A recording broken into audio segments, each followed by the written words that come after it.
Town of Cedar Lake Board of Zoning Appeals public meeting for August 2022. Would you all please rise for the pledge of allegiance? Allegiance to the flag of the United States of America and to the republic for which it stands, one nation, under God, indivisible, with liberty and justice for all. Thank you. Roll call, please. Mr. Jackson. Here. Mr. Wilkening. Here. Mr. Kapora. Present. Mr. Bungie. Here. Mr. Cupido. Here. Mr. Austin. Present. Mr. Pilatus. Present. Mr. Abernathy, present. All right, thank you. Regarding the minutes for the July 14th meeting, are there any additions or any comments? No. Didn't get a chance to review it? I'll look at it, yeah. Okay. Do you have a motion to approve? I'll make that motion, Mr. Chairman. Okay. I'll second it. Okay. Roll call? Mr. Jackson. Yes. Mr. Wilkening. Yes. Mr. Kapora. Yes. Mr. Bungie. Yes. Mr. Cupido. Yes. It's approved 5-0. First item of new business is Bowner, 8611 West 138th Place, variance of use. Owner petitioner Casey Bowner, 8611 West 138th Place, Cedar Lake. The property being in the vicinity of the same.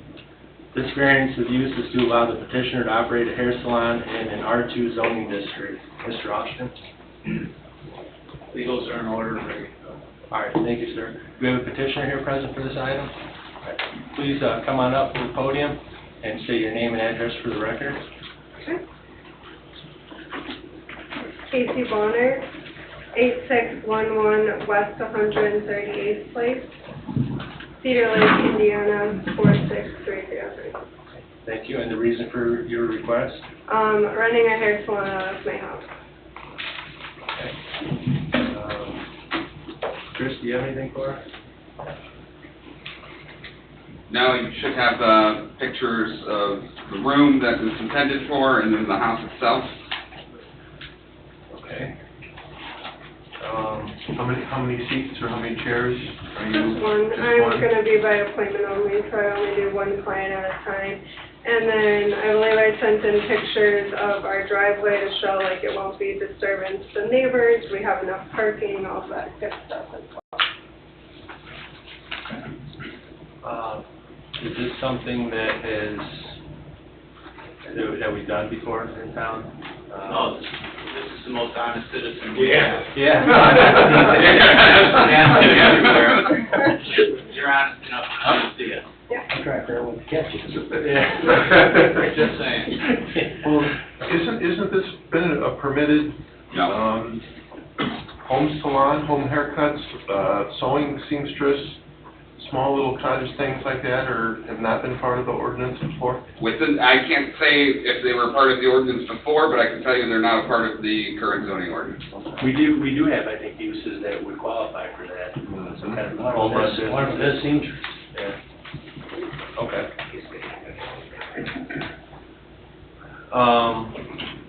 And it's something that it's going to be quiet, no signs, anything. It's just. Yeah, correct. Yeah. I have an established clientele, so I'm not going to have any signs anywhere. Pretty much be everybody that I already have, just different locations, stuff like that. Like I said, appointment only, one person at a time. It's very small. All right, hours of operation? I work 4 days a week, so usually Tuesday through Friday. But I mean, I think as running your own business, it's nice to kind of have flexible hours as well. So for the most part, 4 days a week, though. Okay, and 10 o'clock in the morning until? Oh, yeah. No later than 8 o'clock at night. Those are like I get off at 8 o'clock. I have 2 late nights, which I'm at the salon 8 o'clock, and then my earliest nights are 6 o'clock, and then, yeah, my earliest morning is 9 a.m. I start my first appointment, and as late as 7 o'clock if it's just a haircut, finishing at 8. Okay. Okay. Where will your clients come in? Through that front door? No, through the back for state board with running a hair business and doing Hair salon, I've already like talked to state board, so I think legally you have to have a separate entrance. So that would be through the back, which is like right next to the room that they'd be coming into, so they wouldn't be coming through the front door and walking like through my whole house. Which, by The back towards the garage. not the garage. Our garage is, not attached to the house. I understand, I'm looking at the picture, the door will be back by the garage, Correct, yeah, on the back of the on the house. house. Yeah, Okay. Through the gate. yeah. Mhm.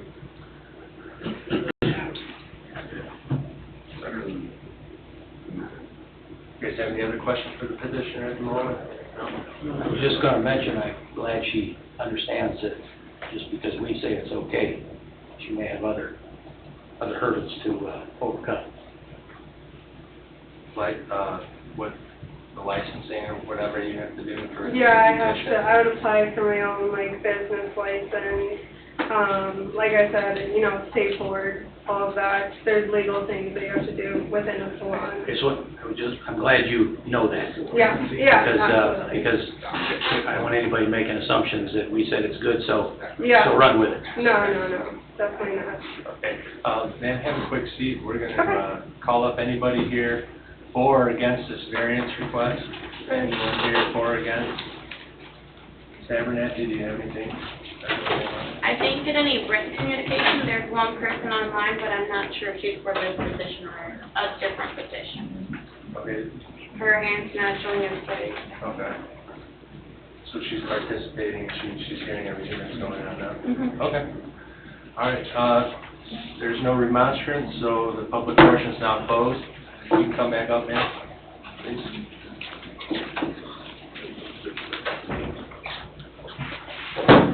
Anything else to add, Chris?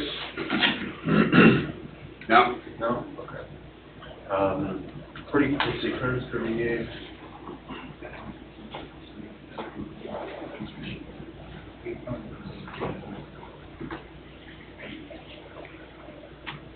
Okay, pretty quiet street Yeah. as far as generating any crazy amount of traffic that, that can't be handled by your neighbors or the street. Mhm. You're aware of it this time. Yeah. I don't think, I mean, everybody knows people are doing this out of their houses all over the country. And like Mr. Oshner said, thank you for being honest.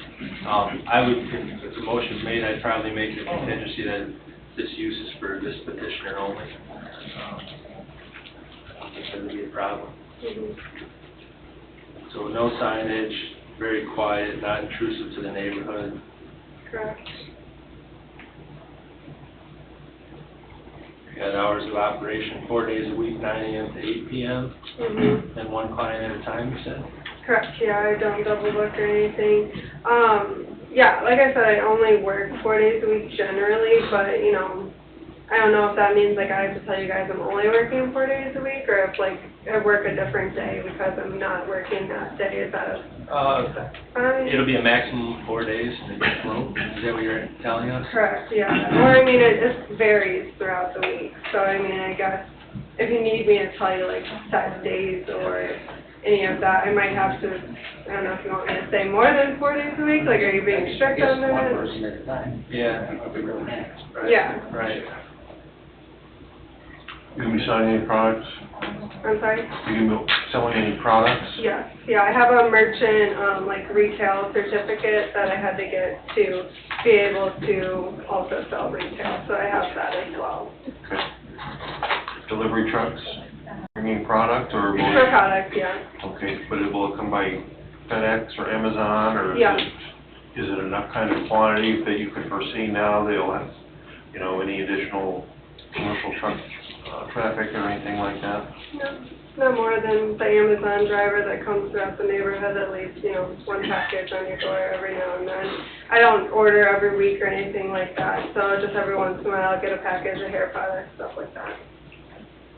Mr. Austin, excuse me, Mr. Austin, do you have anything? No. I thought the conditions that were identified are reasonable and work. Okay. They're easily enforceable, easily understood. So 4 days a week works for you? So is that like, am I committing to only working 4 days a week, is that what you're saying, or?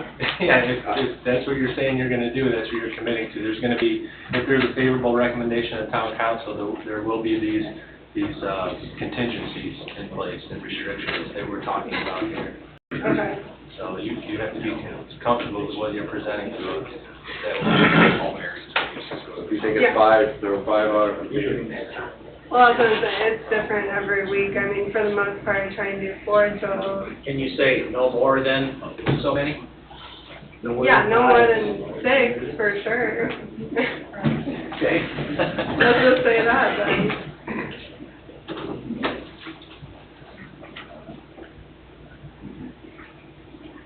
I really don't have too much, I don't have any problem with it, honestly. Yeah. I have more It's people. not like guns out of your trash. Right. Not sure I have a problem with that if it's done right. Right. So, like I said, this is a recommendation of the town council, but this would not be a board decision.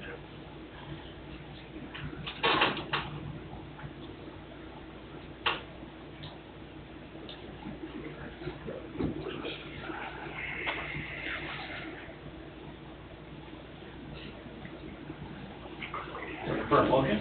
I'm looking for a motion, absolutely, if somebody has one.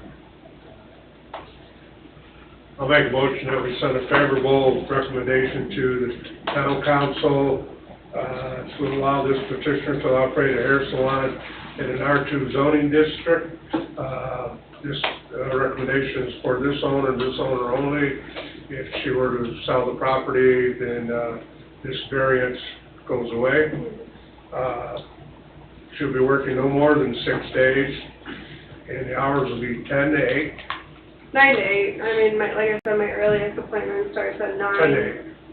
So Okay? I can't do anything before 10 o'clock? I got something in here. What time do you want to start? 9, yeah, 9 o'clock. 9 o'clock? Yeah. That's what I'm asking, okay. Sorry. No, it's okay, it's fine, 9, hours will be 9 to 8 p.m. yeah. Certified into effect. I'll second that. One customer at a time. Customer is back. One customer at a time. Mhm. One customer is back. I have a motion by Mr. Pecora, seconded by Mr. Welkning. Any questions on the motion? No. And do you understand? Okay. Roll call, please. Mr. Jackson? Yes. Mr. Wilkening? Yes. Mr. Kapura? Yes. Mr. Bundy? Yes. Mr. Gupta? Yes, motion carries 5-0. Thank you. Thank you. One last question, how long do you guys give to like put this all into motion as far as like building it out and flipping that and getting that going? Well, this doesn't stop here. This will be going to the next town council meeting, and, or It- probably won't make that. No, because that's Tuesday, so it'll have to be following. Okay, The so, earliest. Yes. okay, September 6th? September, So so I'll have to September be back 6th. here September 6th. Yep, and the town council will make the final determination. Okay, and then they can give me the answer for that if Sure. we go that route. Okay, Yeah, thank you. Thank you. Good luck. So we'll be over September 6th? She'll know then, yes or no? That's where the council will vote on the variance of use. Okay. But then it'll be over, yes or no, they'll vote. Okay. Well, it's possible they could defer, request additional information, but very likely yes or no. Okay. Thank you. I think, folks. And that's at 7 p.m. Here? Yeah. Okay, on the old business, item number 1, Yo-Ways, 14117 Huseman Street, developmental variance. Owner Chris and Julie Yo-Ways, 14117 Huseman Street, Cedar Lake. Property being in the vicinity of the same, the petitioner being Vandery and Sons Construction, 9690 Jonathan Court, St. John, Indiana, 46373. This developmental variance is to allow the petitioner to construct a proposed addition and proposed garage addition onto the existing house with a front yard setback of 16.5 feet, a rear yard setback of 5 feet, and a total garage size of 1,248.5 square feet. Mr. Austin. The legals are in order, but there's clarification, probably through the course of some dialogue here that will need some clarification. And it pertains to what the petition actually is for. But that'll get into the merits here, so. Okay. All right, thank you, sir. Do we have a petitioner here present for this item? Please state your name and address for the record, sir. Greg Bauer, here on behalf of the OAs, and I'm sure they'll like an opportunity to address the board this evening too. And my address is 425 Joliet Street, Suite 425, Dyer, Indiana. Thank you for the opportunity to come back in front of the Board of Zoning Appeals. And I would like to take this opportunity to thank the representatives of the town of Cedar Lake who have worked with my clients with respect to their project in a cooperative manner. My clients think they are working diligently to add to this fine town and create their dream residence on the lake. And the representatives of the town have worked with my client since the last meeting, and based on those efforts, my client is withdrawing its first request, and I say first because it's listed first here, for the variance for a front yard setback. In working with the town representatives, they've determined that the proposed structure that they're going to build, the residential living area, complies with the zoning ordinance as written in the town of Cedar Lake. They proceeded to obtain the building permit and they're going to start construction on that. So that leaves us tonight with the two remaining requests. The first request is for the attached proposed garage area to have a side yard setback of 5 feet. They're building on to their existing main structure and adding that proposed garage. And the setback from that rear yard currently is 6.7 feet of the existing garage. And hopefully you have the plans. I have another set that I can hand out. Jerry, do you need a set? You were here last month, but I think we've got, if it was from last month, we've got that. I think I've done my homework on that. Okay, thank you. All right. Thank you for doing that. Extending that on a straight line gets a little tighter to that rear yard of 5 feet back there. Why my client proposes to extend it on a straight line is they intend to make the all the additions consistent with the main structure and redo the entire main structure, and therefore they can carry that building line all the way down the lot line with the same type of exterior building materials. The roof line will be an enhancement, so that they believe they're adding value, and they're left with these unique circumstances. The main structure's been there for quite some time. I know their mother has owned the property for a little over 10 years, and they recently acquired it from the mother to complete this and to have all three of them live in there. So with that, based on the existing structure the way it is, and wanting to do the best for the neighborhood and themselves, they want to extend the building line.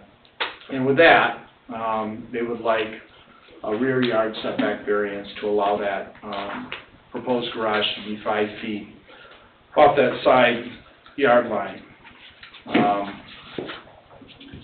And I do believe there's people here tonight that'll be here to testify for in support of that variance.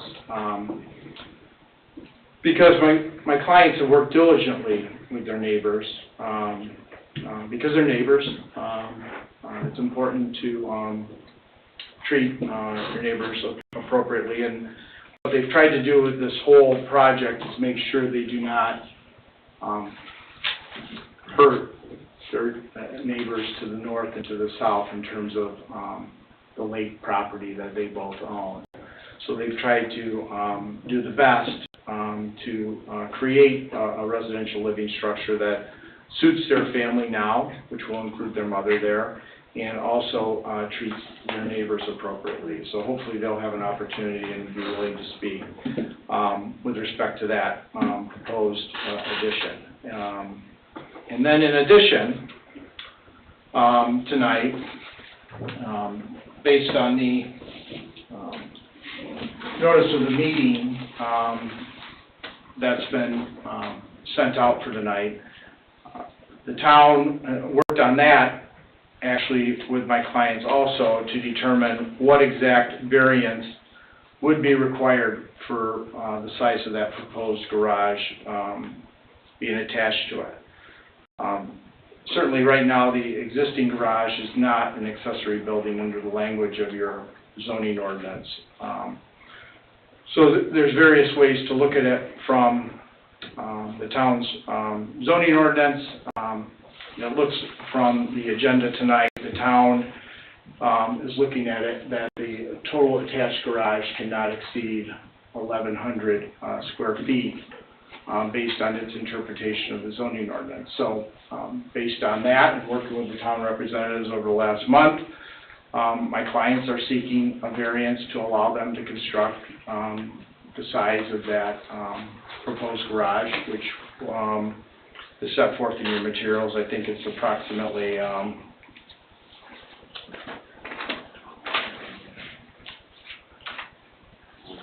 total of 1,248 instead of 1,100. So based on that, we're requesting a variance for the size of that proposed garage that will be attached to what is actually considered on the zoning ordinance as the main building.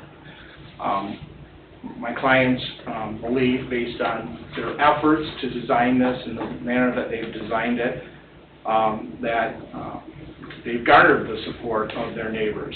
Now, I've heard rumors about how many people have signed this petition in support, but maybe it's safe to say it's more than 10 of the neighbors have signed a petition in support. So I think that establishes, helps establish for this board that this will be not injurious to the health, safety, morals, and general welfare of the community. Certainly the use and value will not be affected in a substantially adverse manner based on the support of their neighbors. And the strict application does result in the practical difficulties based on this existing structure being there a significant period of time. My client's not wanting to demolish it and work with the existing structure to generate living quarters that will accommodate their family situation with their mother living with them. I believe we've addressed the concerns of the town with respect to drainage on both sides. And with that, we would welcome any questions or comments from the board. And in addition, the builder, Glenn Vandere, is here tonight to address any questions that the board has. Thank you, Mr. Bauer. Thank you. Some clarification on maybe the confusion, appears to be confusion about what we're asking for. You're asking, Mr. Bauer, you guys are still asking for this to be an attached garage that is 1,248.5 square feet. Yes. It hasn't changed. Correct. Okay.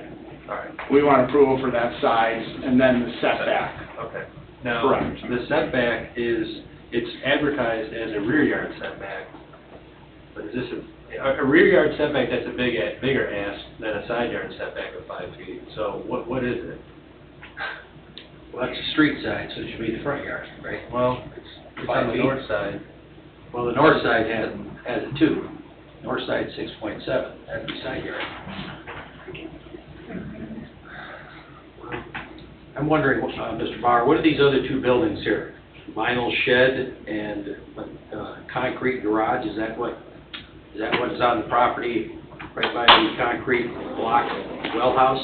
Yeah. The white is a carport that's been removed. Yeah. So there is a shed located there and there's a well house, but the carport has been removed at this time. And Julie always like to address. I'm Julie Owens. I live at the property in the homeowner. Hi, Julie. Do you have anything? 14117, Usman. anything So you would the add? carport was removed. We have 2 accessory buildings. We have a garage and 1 shed, which is congruent to everybody else in the property. The person behind me has 2 accessory buildings. We live on a lake, so we need additional storage. That's why we're asking for the garage. We'd like to keep the cars, the vehicles, the jet skis, the sailboats in the garage. That's all. So We've you're gonna- discussed the manner of the front yard. You're gonna have enough storage to put everything in the garage? Yeah, hopefully, I mean, that's the goal, right? That's what we calculated that. That may be in the motion. Right, I hope so.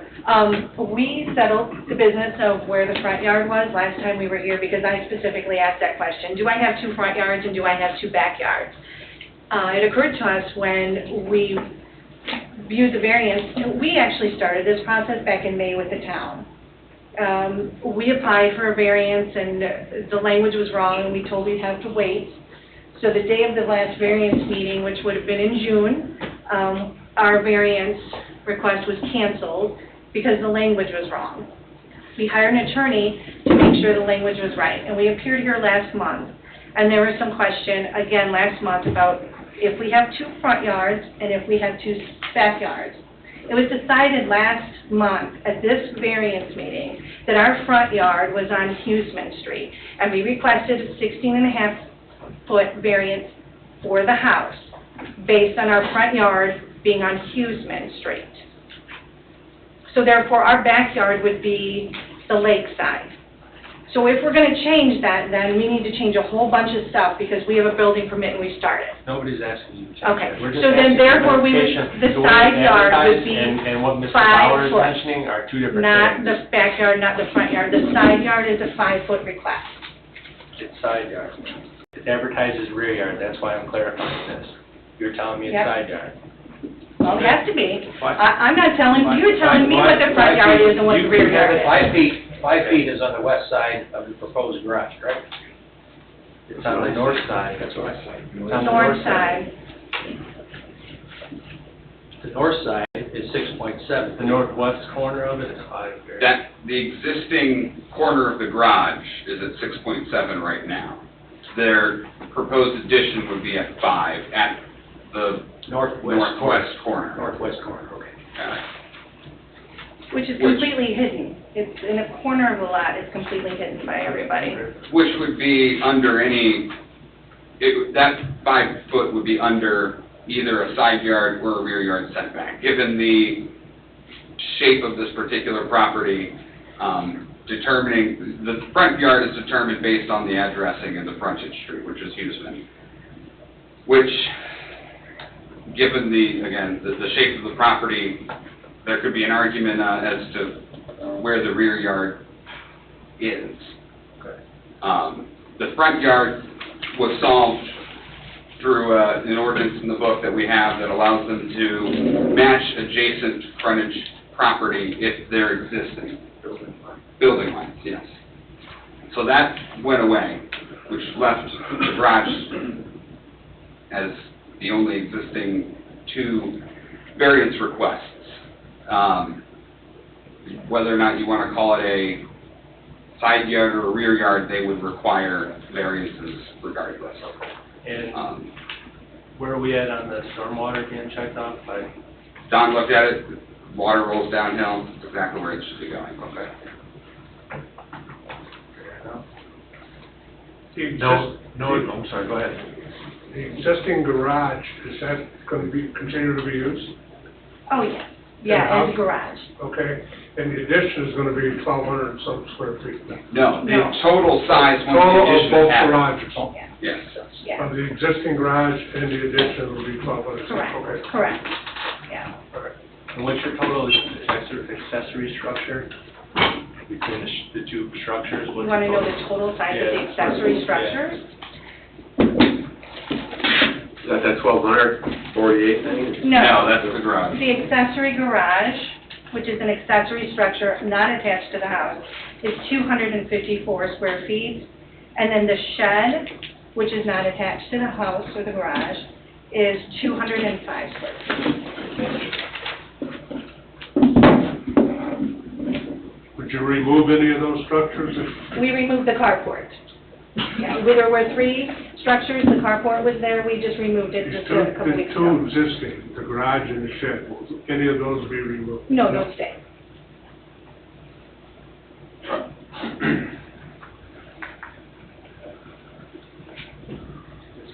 Chris, on the part of the property where it says abandoned Monad Railroad. That black dot up there, is that a manhole for sanitary sewer system? And why is this sanitary sewer system easement never showing on some of these documents?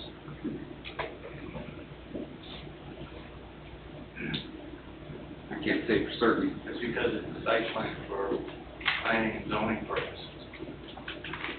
Doesn't have to show. It shows Outlot B, it shows the vacated alley. Right. Okay.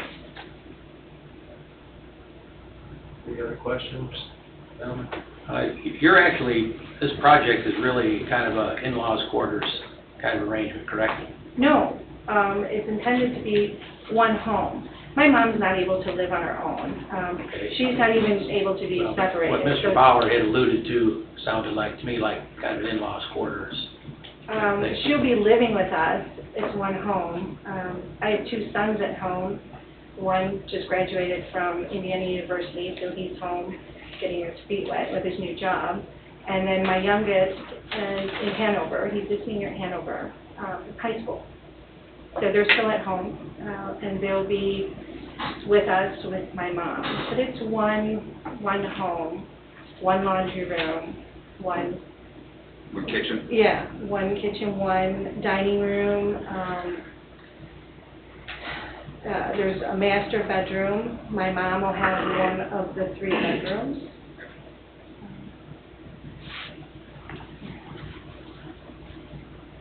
You all good? I have nothing else, Rob. All right.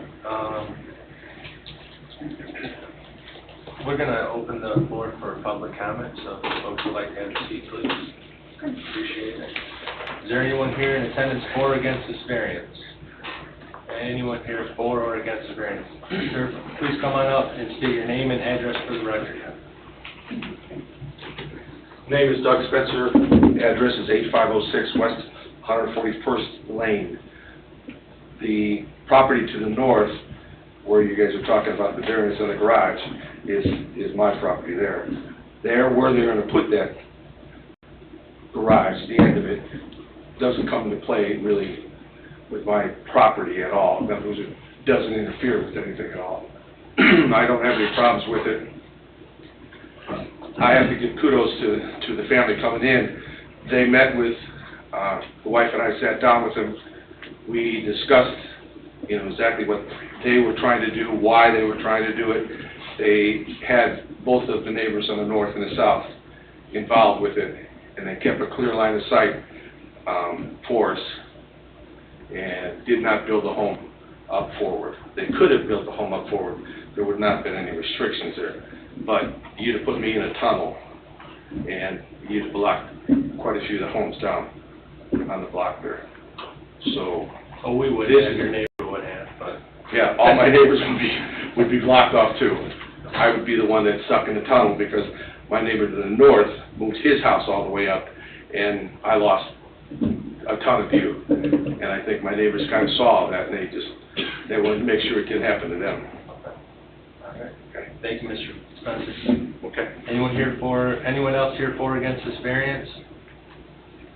Ms. Abernathy, did you have anything on mind? No, right. Okay. And we've already had the other remonstrance from last month has been recorded. Yes, sir. So with that, the public portion is now closed. Could the record reflect Mr. and Mrs. Dan Pager are here? They're the owners and occupants of the home on the south side of this project. In other words, they with Mr. and Mrs. Spence are on either side of this. Okay. These are the neighbors that were being talked about as cooperating and in dialogue. Okay. And they're here. All right. Let the record reflect your attendance. I'm sorry? Just told them they're in the record now. Okay. All right. Thank you, Nick. Public portion is closed. Folks, you can come back up if you'd like. Mr. Bauer, Mr. Owen, whoever.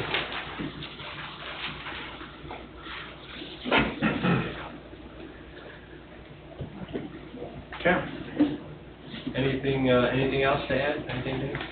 Well, I know the board touched on this about accessory building size, and you asked for the size, and it's well below 500 total square feet. And the ordinance does allow it to go up to 1,000 for the size of these lots together.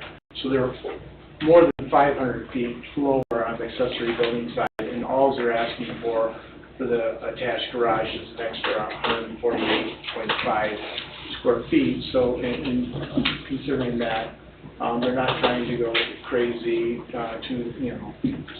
So you would be okay with a reasonable restriction, limiting any other accessory structure, development? They would be limited by ordinance now since they already have two. So they would have to remove one in order to get a larger accessory structure. Okay.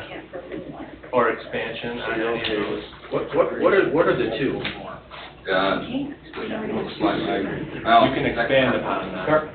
The carport and the shed we're talking about, right? She mentioned the carport was The carport- gone. We removed the carport's in these carport pictures. specifically for this. Yeah, the carport's in these pictures, so I don't I'm wondering know. where we're still talking about two accessory buildings. There's only one shed. Correct. Shed in the garage you have. Yeah.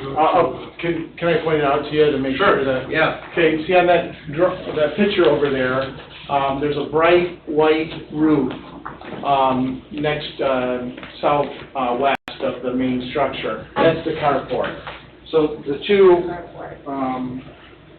structures, yeah, they're on the southwest the two quarter structures inch. that are out there right now Right. are right there and there. It's just one drive-in, a garage. Okay, it says, okay, is there a carport and a garage?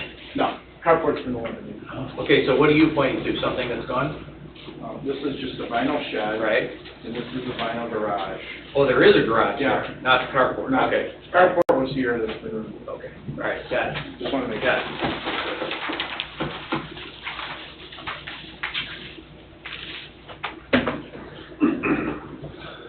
Mr. Austin, do you have anything to add?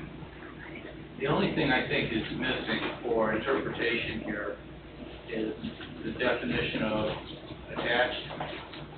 That kind of came into play as this project and petition evolved by review of staff,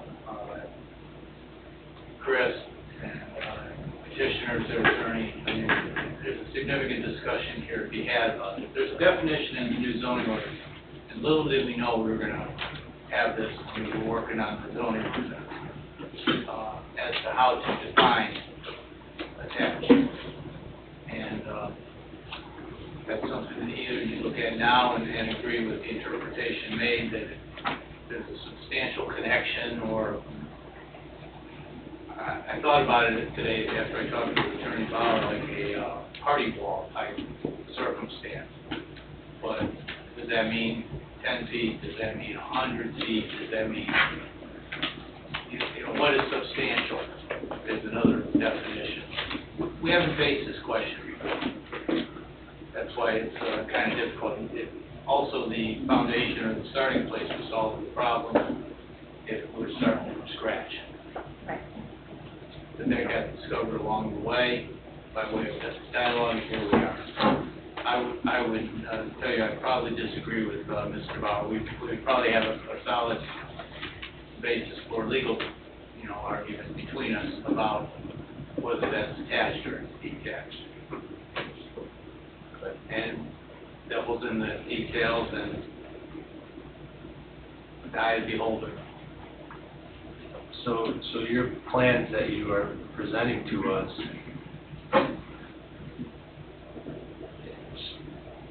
I'm gonna just, I guess, show you that's the attached garage that you're referencing, the addition to the attached garage. And it will be completely attached? Yeah, Glenn Vanderay's here, and he can answer your questions. That isn't how the petition started, though. When you look back on the application in your files, or it's in the record that I'm looking at, it started out and said detached. So it was contemplated at the beginning as the preparation process was in flow, that was detached, not attached. Okay. Glenn Vanderay, 9690 Johnson Court, St. John. Sir, please come up to the mic, Oh, please. sure. Thank you. Glenn Vanderay, 9690 Johnson Court, St. John. I believe that Ashley can speak to that. That was an error on her part as far as how she listed it. It was supposed to be attached all the time, I don't know if you recall that, but it actually kicked us back a month because it was written up wrong. Okay. But it's a totally attached foundation, you know, nothing separate about it. It's integral construction. Okay. All right, thank you, sir. Yeah. It does say on the application, addition and detached garage. That was changed though. That was I changed need them to because, know what the record says. If this is why we are asking questions, there's confusion about the things that advertised, applied for, and what we have in front of us, so, thank you. So the application that's in the packet is the corrected information? Correct.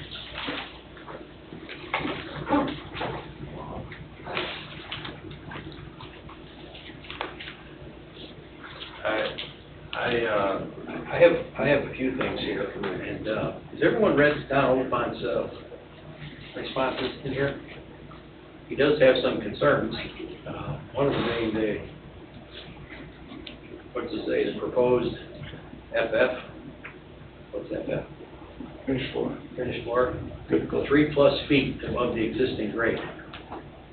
He's got, stormwater concerns here, and, I guess, I want to make sure those are in the record after the fact. He also was asked about the sanitary sewer easement that doesn't appear on here. Well, that's why I'm interpreting it. You know, on your, find it, item 3, it mentions the need for the variance arises from some condition peculiar to the property involved. I'm not seeing that. I'm not seeing the hardship. I want is not a hardship. That's just my immediate thought. I think what I see in these pictures here, I think is super cool. I know your neighbors are going to love it, but there's, I'm not sure about that hardship. well, we could put the garage in front of the new house, so the new addition to the house, we could put the garage there. And that moves the house up considerably, which is what the neighbors had a petition going. They don't want us to move the house up further, they don't. You say up, you mean closer to the lake? Correct, Yeah. correct, we could do that, we could, because of the lot, the way it's an L, we have to stay 16.5 feet back. The lot also narrows. I can assure you, I appreciate you taking that into consideration, Sure. because there's an irony here, that Mhm. it was never taken into consideration. Right, So, go ahead. right, and that would be unfortunate, but we would do that, we have the plans for that.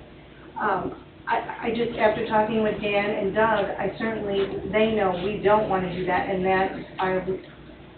if we can avoid that at any cost, we would do that. Yeah, you could just not build the garage addition, Right. and that would avoid it too. Right. And that's Jerry had mentioned, we unfortunate have that we what's have called the 4 findings of lots, fact. and we can't We build a garage or an addition. Ma'am, you have a garage, you have a attached garage, you have a shed. You're telling me you can't do what? No, you're right, we should be absolutely Well, happy. We have a beautiful house, Well, you just and told we me have you a lake can't have a garage. There is Then- no reason why okay. we shouldn't. Here's the facts, and they're called findings of fact. As Mr. Bauer mentioned, it has to meet the findings of fact. So it would be our determination whether the strict application of the terms of the zoning ordinance as amended from time to time will result in practical difficulties to the use of your property. In my opinion, it wouldn't. You can still use your property, you won't have any problem. I believe that Jerry's alluding to this fact too. There's a difference between I want and I need, and that the property won't allow me to do it. Could I address that? Yes. Well, practical difficulties doesn't have to rise to the level that they can't use their property for anything else. The case law throughout Indiana allows you to exercise significant discretion. I have a bunch of the cases highlighted in front of me, where you can look at a lot of factors to come up with practical difficulties. It does not require no other use. In fact, we're not in use, we're in development standards. And what we have here is a unique lake lot with an existing structure on it that they'd like to add to it, because there's actually 3 total lots here that are combining for this. They're taking, and the practical difficulties, Ms. Yoes touched on it, is they could do a lot of other things on this lot and push things forward, and those practical difficulties raise right there, because then they have neighbors who are upset. They want to work with all these neighbors and do the right thing by the town of Cedar Lake and by the neighbors. And that's why they're here petitioning for this, and that's why, under the case law, on practical difficulties, they always believe they satisfy what the cases require for that. They don't require this lot not to be able to be used like it is. It's based on what they want to accomplish, considering their neighbors' plight also in this. My hang up is the size of the garage. You make a case right now for me why, if you are held to an 1,100 square foot garage, how this will result in practical difficulties to you or to the homeowner. Make a case for me.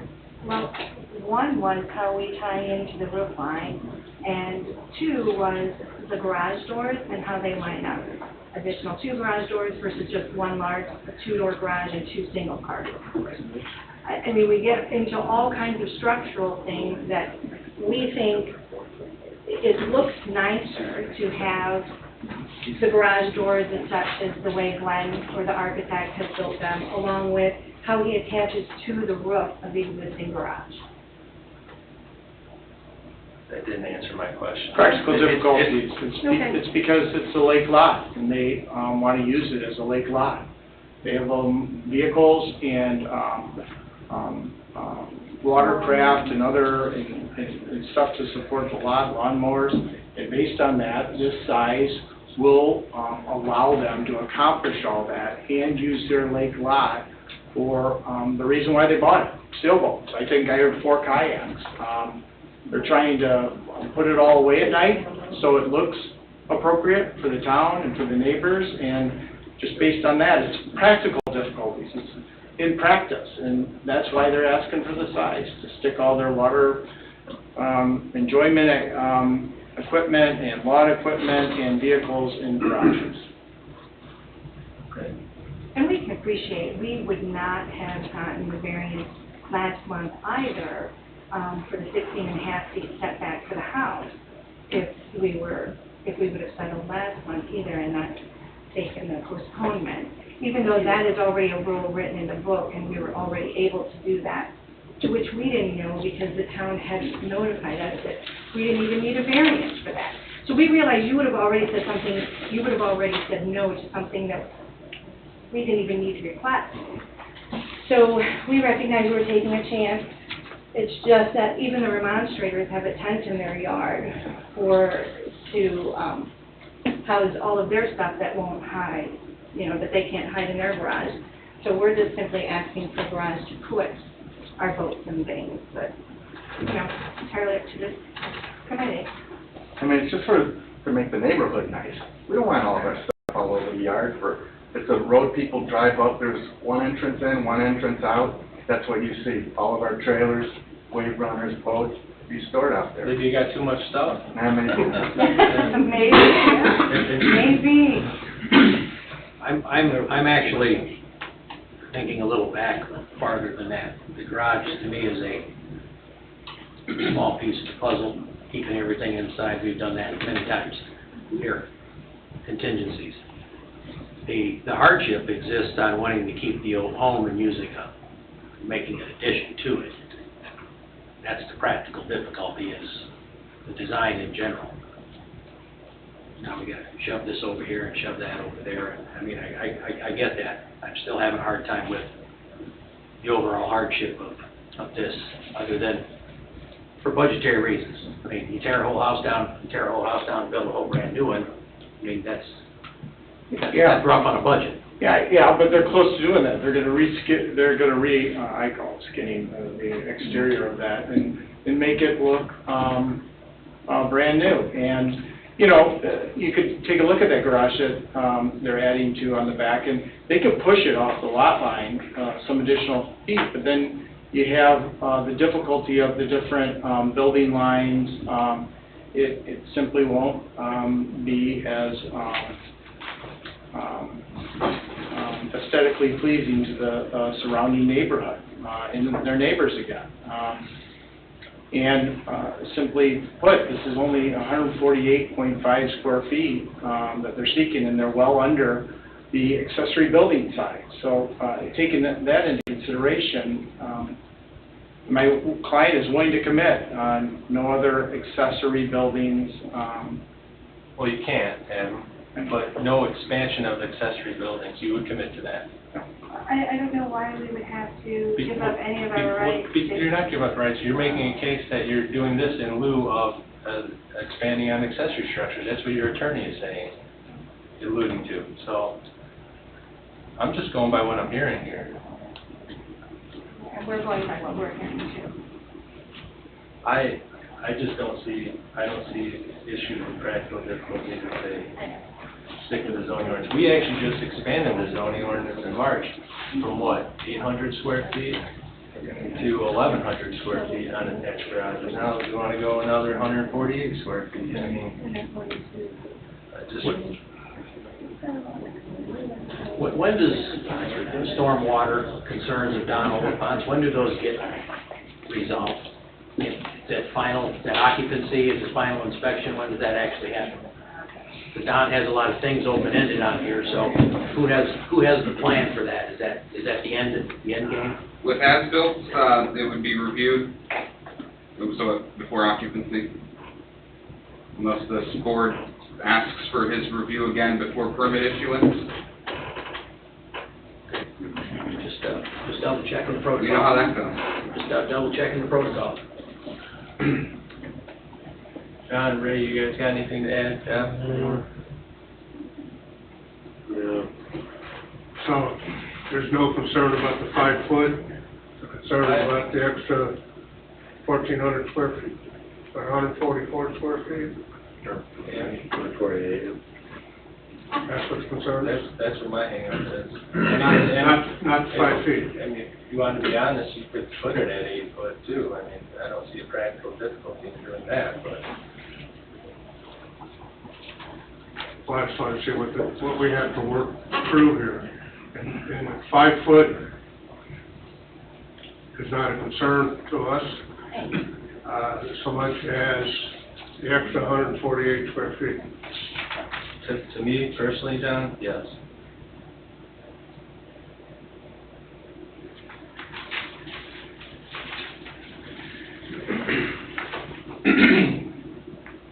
How big is that garage addition? What's this? 658 square feet. It's what? 658. Yeah, what's the dimensions? 30 by 28 by 23. Yeah. 5. 28 foot by 23.5. So we made it You'd have to 28 by 21, and you, it's 28 by 56. Couldn't cut the size down a little bit to please the Yeah, board? we can, and if we have to, we have to, but the way it's designed would fit on there a whole lot better. We didn't think it was that big an ask for 148 square feet to make it look better. The whole thing is appearance on this, to try and make a existing add-on home look good when we're done, and I think it's gonna do that, but, that's where we're at. I'm okay with the setback.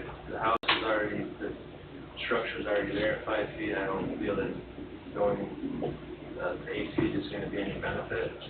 It's already there, it's working, but the size of the garage, I just don't see it needing to fight for that.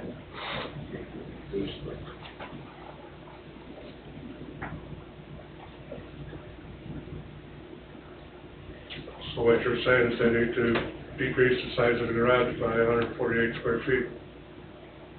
Yes, to meet our zoning ordinance of 1,100 square feet. And be able to build this at 5 yard or 5 feet from the side yard, as they requested. That's my opinion, that's what I'm okay with. That 5-foot setbacks allows you to align the old house with the new construction, is that what that's about? Correct.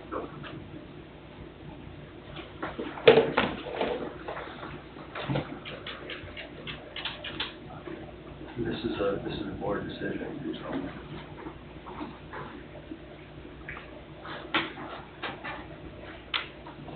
Is that a consideration to reduce the size of the garage? Pardon me? Is that a consideration to reduce the size of the garage? I would imagine it'll get built in a smaller size if that's the decision on the board. Is that what you're asking? If we have to make it smaller, it has to be smaller, but it's not what we like to see as far as the overall appearance and what their needs are. Well, you would shorten it this way, not depth, but length. So the votes probably to make it suitable for fitting vehicles in. The depth is 23.5, you don't want to get a whole lot shorter, but not the foot and a half off of it, I suppose, make it 22. And a little bit on the other side. Probably about 22 by 23. Gets a little tight to put anything else but 2 cars in there, or a walking car, whatever. The bigger size that allow us to put some incidentals in there, a little storage area, besides 2 vehicles. The main thing, try to have some storage area in there. Do either of you gentlemen know how the 141st Court runoff and Huseman Street is going to be handled after this property is developed? Yeah, do you have the sketch in front of you, of the property? Yeah, Don Oliphant mentions how the bypass is going to be shown, and I don't know if you guys have. So you want me to point out on there or on here? Have you, let me get back to it. Have you guys worked through that already? Yeah, we spent some time on that. There's quite a bit of a fall in the property from where the new garage would go to the back of the house. There's about 4 foot. So this is the high point where the garage is, so that's not going to affect really much where the garage is going in. So that the drainage off the street here, this would all go through here, and we're going to put a swale along this side of the property. So everything will kind of migrate out this way. Shouldn't be a problem, plenty of pitch there. Of course, once you get here, it goes down to the lake. So, yeah, should work. Okay. Does anybody want to make a motion on this item? I think we thoroughly vetted this, petitioner, or legal, and given us all the information that I think we need, and obviously that they have. So, at this point, it's time to act.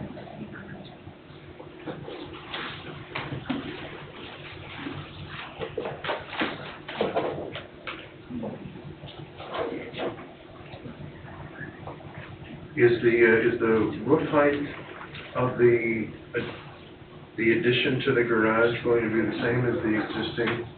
Yeah, be pretty close if the added or less. Okay. But there's no way it would be any higher than what do we allow for 14 feet? On the well, I think there's a clause in there, something to do with the roof line, maintaining the roof line of the house. What's the question? The height of the accessory, or the attached garage, the addition. The addition? Yeah, I could meet the same pitches of the house. It's a fairly low pitch right in that area, so it's not going to go up very high. And the addition would be higher. Just one final comment. And just talking about your discretion that you have to exercise, all the cases talk about it. There's various standards, and they're not exclusive under the McDonald's case. But the petitioner right before us, and I know you consider all these petitions, and you put a lot of work into this one, last meeting and this meeting. But the same discretion that you exercised in that previous petition that you just heard in past had to face the same hurdle that we have on practical difficulties or unnecessary hardship. They had the same hurdle in that. You just asked utilizing your discretion for this situation with what they're trying to do for their neighbors and everything, that the variances meet the same burden that the prior petitioner met this evening. Thank you. Thank you.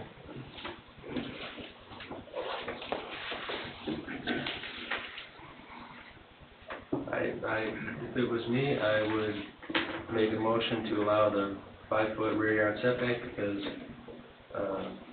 they already have that, and I could see that meeting the findings of fact.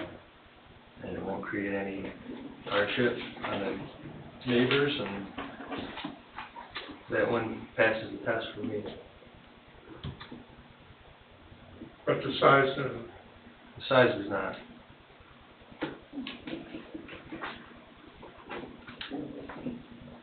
well, if I make the motion, it's going to include the size they're asking for. So, Go ahead, John. well, I know it's, Do something. well, we got 3 other members. Yeah.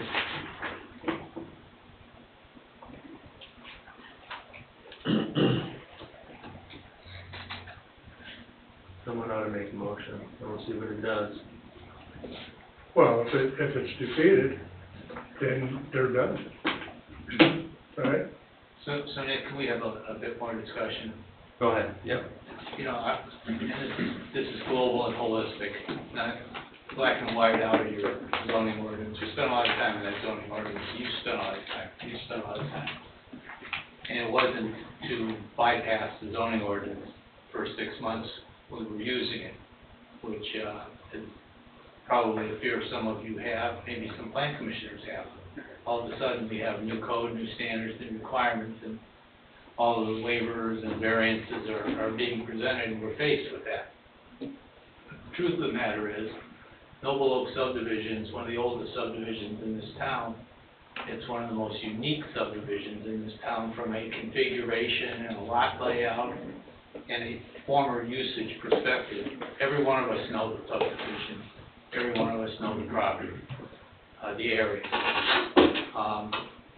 It's interesting to me, I lived in the area personally, next to the Pagers, the best neighbors one could ever have, by the way.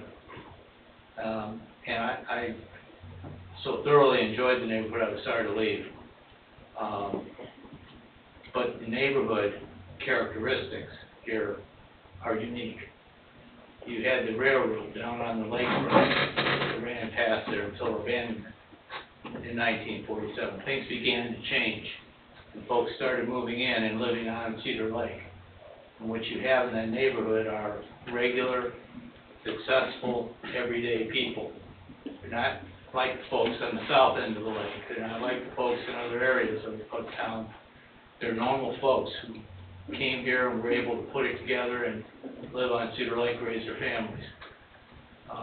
It's a blessing and it's a beautiful thing. Here we have an incredibly unique parcel of property. It's very unique, and I know my lot was nearly identical in character to this lot. And so the consideration of the movement of the home, well, that's a beautiful consideration. Having the neighborhood maintained by some aspect of storage, planned storage, in this instance, makes a lot of sense. So normal and ordinary folks can have this opportunity. The property arises, we're getting increase and improvement in value by a new home being built. The neighbors on each side should be happy about that. I would be, if I were them. Perhaps, and I don't know anything about Mr. and Mrs. Yoley and how they take care of their property. I don't know that. I did drive by there the other day and brought pretty good memories for me. But the uniqueness is probably what drives the reason that you can consider without defaulting on your commitment to the new zoning ordinance, the consideration of what has been presented to you. Yeah, everybody asked for a little more, everybody. But the but is put that into the context of the lot, the parcel, the neighborhood, the community that's served. the lack of adverse impact, the improvement of value. I am kind of advocating a little bit, sorry, Greg. Keep going. But it's true. Paying them by the hour? And, yeah. That's a former Chief Moody's house, right? Yes, it is. First person who greeted me when I moved into that neighborhood was Chief Moody. Ran down the street to say hello. That's the kind of neighborhood it is, and that's the house that these folks are rebuilding, if you will. And that's why we didn't tear it down, and that's why we're trying to keep it as it is. So, you certainly have the discretion, as has been stated, and I'll defend it, and you'll win. Heard that, Greg? But you have the ability, you have enough factors, you have enough information, that if your thought process was the coin flip the other way, you're good. So, it also points out something that we had anticipated. If you'll remember last February when we were finishing up the zoning ordinance, we talked about getting this done, getting it done. We know we're going to have work to do to tweak it. So we've learned in this petition is we have some definitions now, the adjacent versus detached, that definition. There are things we look at. We're going to fine tune that thing for sure. And there are planning commissioners in this room, so I know they're listening and paying attention to it too, and your lead staff. So, without being an advocate really, I want you to know the other side of the story and what the uniqueness is and the factors and criteria are. Your judges, they'll make the decision based upon your good discretion, good thought, and the fact that you've all been here a long time too. So if the motion was defeated, they could not bring the same request back for a year, correct? If they are denied. Yeah, Denied, I'm saying. Yeah, Not defeated, same or nearly denied. substantially the same. Okay, they couldn't come back with this same request for a year. Or they would have to make a substantial. Or they would have to take the garage and, per se, maybe decrease the size, then it's changed enough to where they could come back before this board again to see if for approval, correct? It could. If they change the size of the garage, more than likely it would meet the zoning ordinance and they wouldn't have to come back here anyway. No, they get 5 foot. Full of size. All right, I'd like to make a motion, Hang on, John, just a second. What's the total square footage of living space if this project were completed? I think that was that about 4? Yeah, it's about 4,000 square feet. Yeah, a little under 4,000. Living space. Yep, living space. With the new addition. Okay, thank you. okay, I'd like to make a motion to grant the petitioner's request for a 5-foot side yard setback. So that was Down there is rear.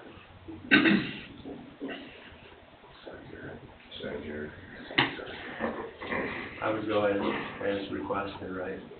Rear yard. I make a motion to grant petitioner's request,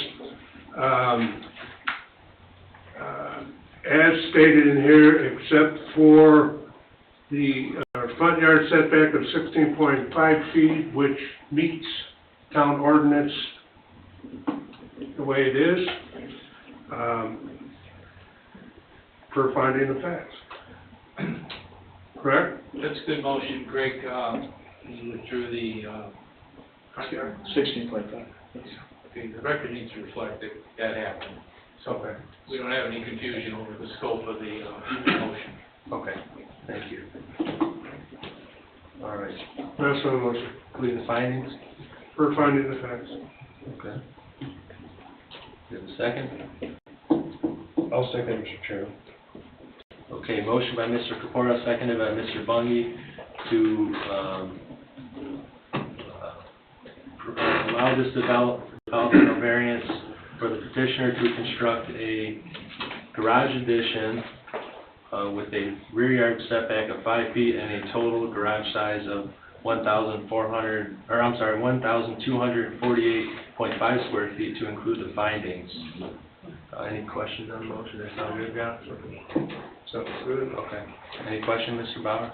No. Okay. Roll call? Mr. Jackson? Yes. Mr. Wilkening? Yes. Mr. Kapura? Yes. Mr. Bungie? Yes. Mr. Kupido? No. Motion carries 4-1. Thank you for your time tonight, we appreciate it. Thank you, Mr. Brown. Thank you. Item number 2 of old business is Nyby Development Corporation, 9710 West 133rd Avenue. Owner petitioner, Nyby Development Corporation, 1370 Dune Meadows Drive, Porter, Indiana, 46304. Property being in the vicinity of 9710 West 133rd Avenue. This developmental variance is to allow the petitioner to have a lot size of 23,800 square feet. Mr. Austin? I'm sorry, this has been here. It has, yeah. So we're all good? Continuation. Yeah, so You're good? all legals have been checked off the last 2 meetings. Okay. See, we have petitioner here for this item. Please state your name and address for the record. My name is David Lee. My address is 1370 Dune Meadows Drive in Porter, Indiana, 46304. I'm the engineer surveyor for the project, Doug Homeyer with McMahon, 952 South State Road 2, Gulf Region. Okay. I'll preface this with this. Obviously, this is a continuation from last month. 4 of us were here. Gary was not. Gary obviously had a chance to take a look at the minutes, being that they were approved. So, do you guys have any new information for us? I still kind of feel, when I started this project more than a year ago, and it was actually a year ago today that I reached out to my contractor to begin getting me estimates and started working on this. And I had our petition submitted. It was submitted on February 24th originally, and we would have even had it in earlier. Doug had everything finalized except for the drainage back in January of this year. But then he reached out to Don Oliphant. It was back in January 20th. On the 21st, they had a conference call. They were discussing to work out all the drainage issues. And at that point, Doug had to get calculations from Allen Block in order to submit this with our final drainage submission. So we were waiting on that. We would actually even have this submitted at the end of January. But we were waiting on those calculations from Allen Block, so we ended up getting it still submitted by February 24th. I really wasn't even aware of this ordinance change till February, and so... Till February? Yeah, I didn't know that. I didn't know anything about the lot size, and I had met with Jill Murr back in September of last year. October 1st, I had a meeting with her. I contacted her in September, and I had a meeting with her. Went over everything that we were going to do, showed her, what our basic plans were. There was no discussion about our lot size not meeting any requirements. I wasn't aware of the change until it was early February when I was aware of the change. And I just wanted to show you too, our plans are, basically, it's a building that we did in Winfield, and our plans for this project is very similar to our Winfield plan, so I just kind of printed it out. Our building in Winfield, it's the same layout. The only difference is we're going to do a mixture of brick and fiber cement siding, the brick columns, brick front area. So, I just wanted to show you that too. It's not going to be an eyesore or anything in town. It's going to be a nice proposed building. It's what we're proposing. All right. Thank you, sir. Mr. Salatas, do you have anything new on your end?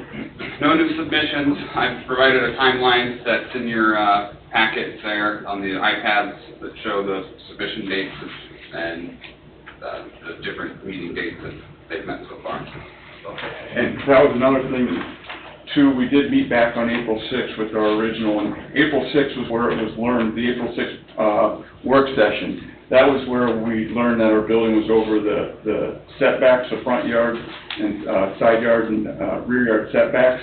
So in that meeting, we were still under the understanding we were under the old ordinance. So we submitted for those 3 setback variances. Right after that, I think the 14th of April is when we submitted that. And then we had another meeting with Chris and Don on the 21st of April, like a private meeting over here at the table. And at that point, I was still under the understanding that we were under the old ordinance. And it wasn't until June 1st, a couple hours before the June 1st workshop, that we were notified that, hey, you submitted your variances for the setbacks, so you're now going to be under the new ordinance, and so you need to submit for the lot size. And at that point, you know, I'm trying to, I want to give a good product. I'm trying to make the least amount of waste possible. So, you know, I said I would submit for the variance setback. All right. I'm going to go to you, Jerry. You were not here last month, but you got an understanding of what was discussed last month? Yes, Obviously, yes, there were some planning commission items regarding this that were discussed. I do have a question. I'm not going to remain with the faces. You own the 2 lots this building's going on? Correct. And you own one more lot to the east of that? I do not. You do not? No, I do not. I thought you had told us one time you owned. No, I don't own that lot.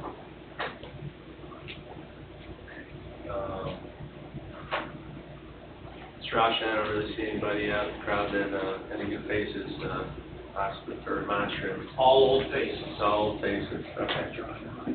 There is someone online that... Oh, there is, okay. And their hand is raised. Okay, all right, then, we'll go to remonstrance then. There's nobody out in the crowd here for or against the variance I see, so who do you got online here, actually? Her name is Elizabeth Paluzzi, and I will allow her to. Okay. Pam? Can you hear me? We can. Yes. Okay. I am the owner of Hanover Apartments, which would directly sit behind the proposed building on 133rd. We are a 14-unit residential building. We've considered over the years that property is set vacant and for sale, what may go in that place and how it would benefit us or be a detriment. And we always assumed a fast food place would go there, and we had a lot of concerns about that due to the increased traffic. And when this project was proposed, I asked for a visual barrier between our 2 properties. He readily agreed. I understand it's going to be a full privacy fence going up, and we like that. It gives us privacy from the road. And the limited amount of traffic. You know, when you bring your vehicle in, you schedule an appointment, you bring it in. You generally close by a reasonable time in the evening or even on the weekends. A fast food restaurant or something similar to that would be a non-stop flow of traffic, which would be so difficult. I rent to a lot of seniors, and I'm already getting pushback on the amount of traffic and requests for some sort of control there because they're all afraid to turn left. And this project would limit the amount of traffic introduced to that area. You're not going to have food deliveries coming and going all the time and round-the-clock customers going in and out, and trash laying around from wrappers that people tend not to get into the garbage can. I see it as a positive for us. Okay, thank you, Ms. Paluzzi. You're Anything else welcome. to add? All good? Okay. Ashley, anybody else online? No, sir. Okay, public portion is now closed. Come back up, gentlemen.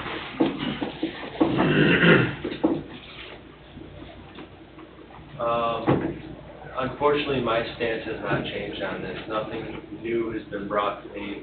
I and I'm not sure anything new can be brought to me, to be honest with you. Our ordinance states you have to have 40,000 square feet, you have 60% of that. I just think it's a bad plan. And it doesn't mean that property can't be used. Mr. Austin, you can elaborate that there are plenty of uses for that property. It does not meet this requirement, correct? Countless permitted uses that exist in our ordinance. Okay.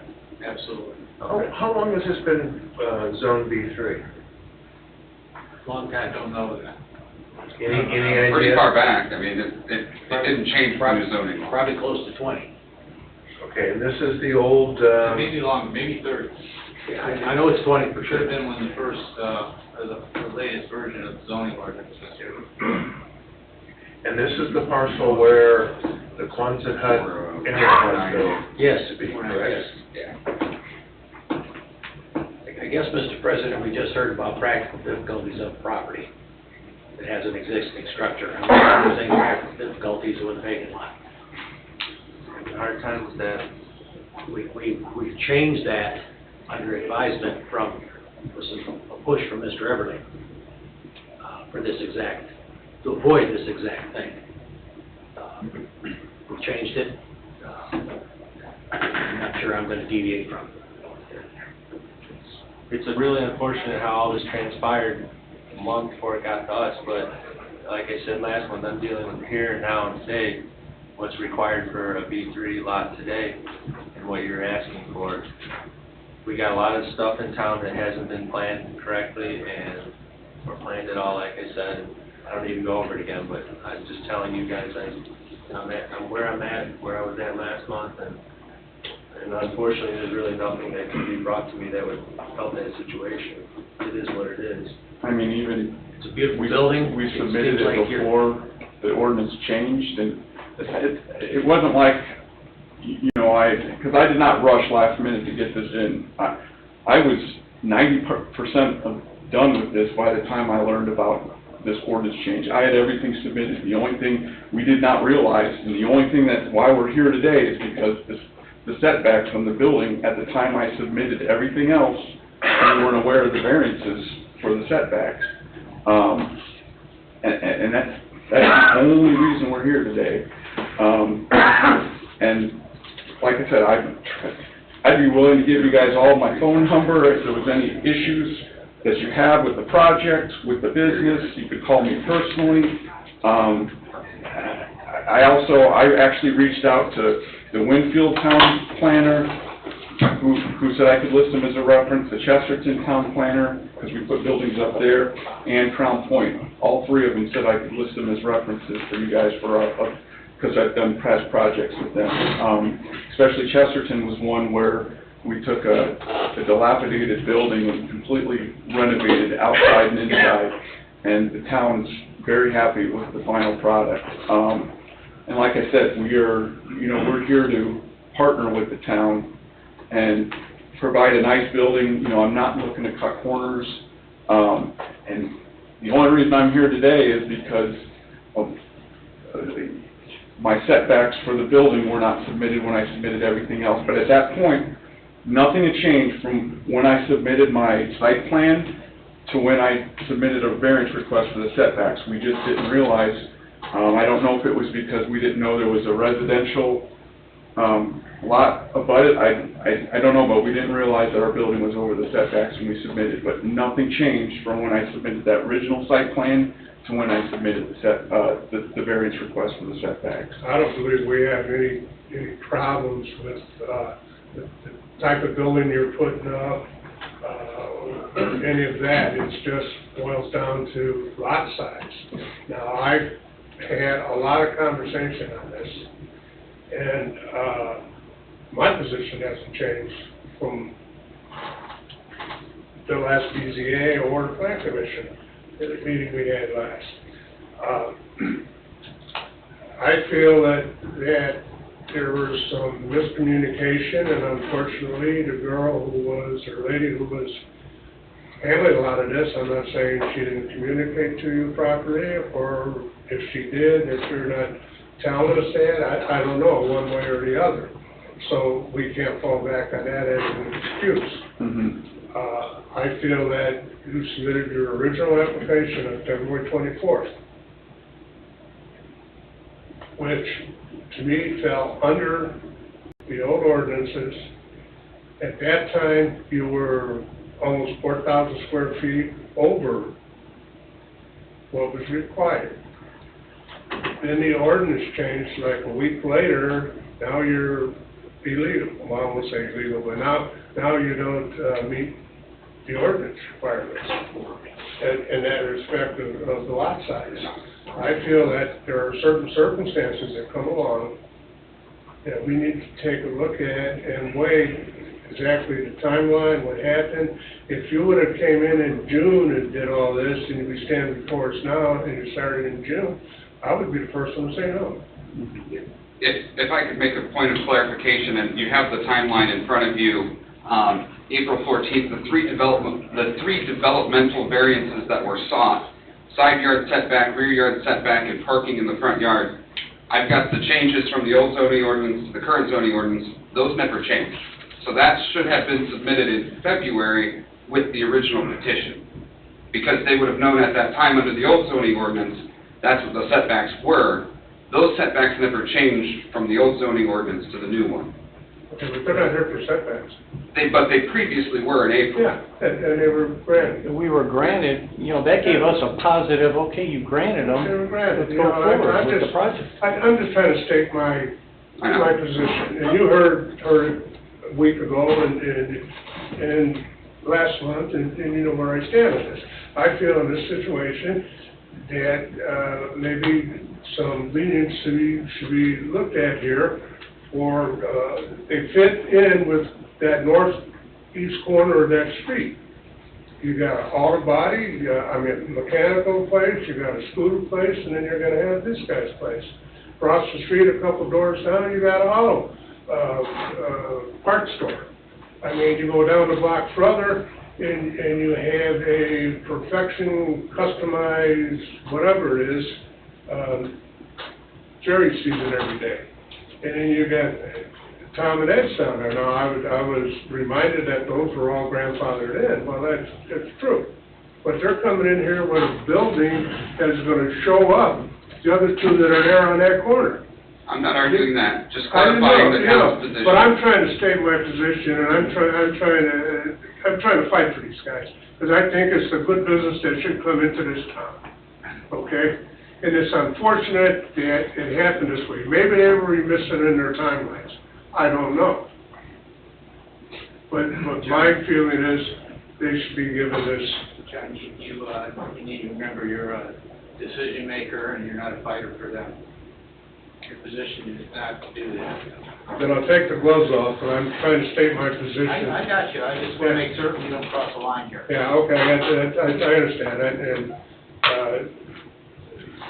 I understand, I know what I did wrong there, so, yeah.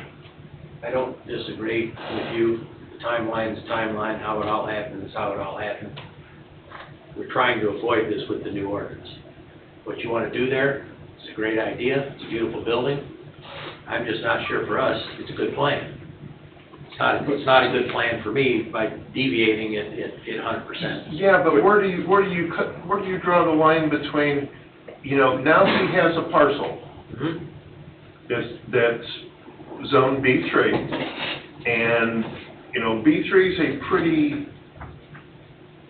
constrictive, I guess, zoning ordinance, and they're coming in with a use and a purpose that fits that B3 zoning to a T, or at least in my mind. And it is unfortunate, I don't know, I just can't wrap my head around the dissension that I pick up here, because we already granted the other setbacks. It's a good use for the building. I have a business 500 feet away. I'm like John, I feel like my position as a resident here and a business owner is I should be rallying for these guys too. But with them being caught in the middle like this, and a couple thousand square feet, I think, for what they want to do, I think is We're not talking about extremely a couple so. thousand, we're talking about a lot of thousands per lot size. Yeah, but David, But how can you, what's the argument for practical difficulties? This is a vacant piece of property. They haven't changed the size of the building at all, they haven't diminished the parking, they've made no adjustments for any of this. I mean, I don't know, you guys do a lot of business in these other places, I know you do, because I've done my homework on this too, but I don't know, does this place need 6 bays, or does, 4 fit, I don't know. But as this is presented here now, what's in bold print, I'm just not.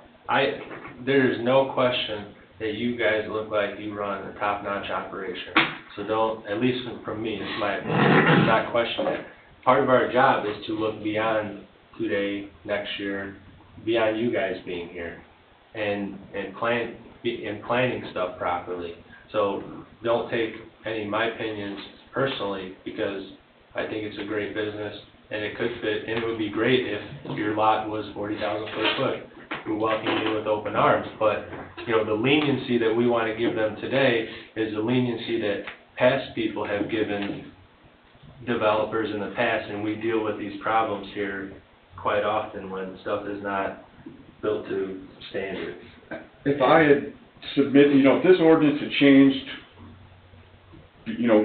a while ago, and I started this project, and, and then requested, I totally understand, I wouldn't be standing here, but, this is something, I had everything submitted, it's just, we didn't catch the setbacks. Nothing had changed from when I originally submitted everything to when I submitted the variance request. I didn't know that, that's why when we got to the April 6th meeting, that's when it was discovered that our setbacks weren't right. Or our setbacks went over, our building went over the setbacks.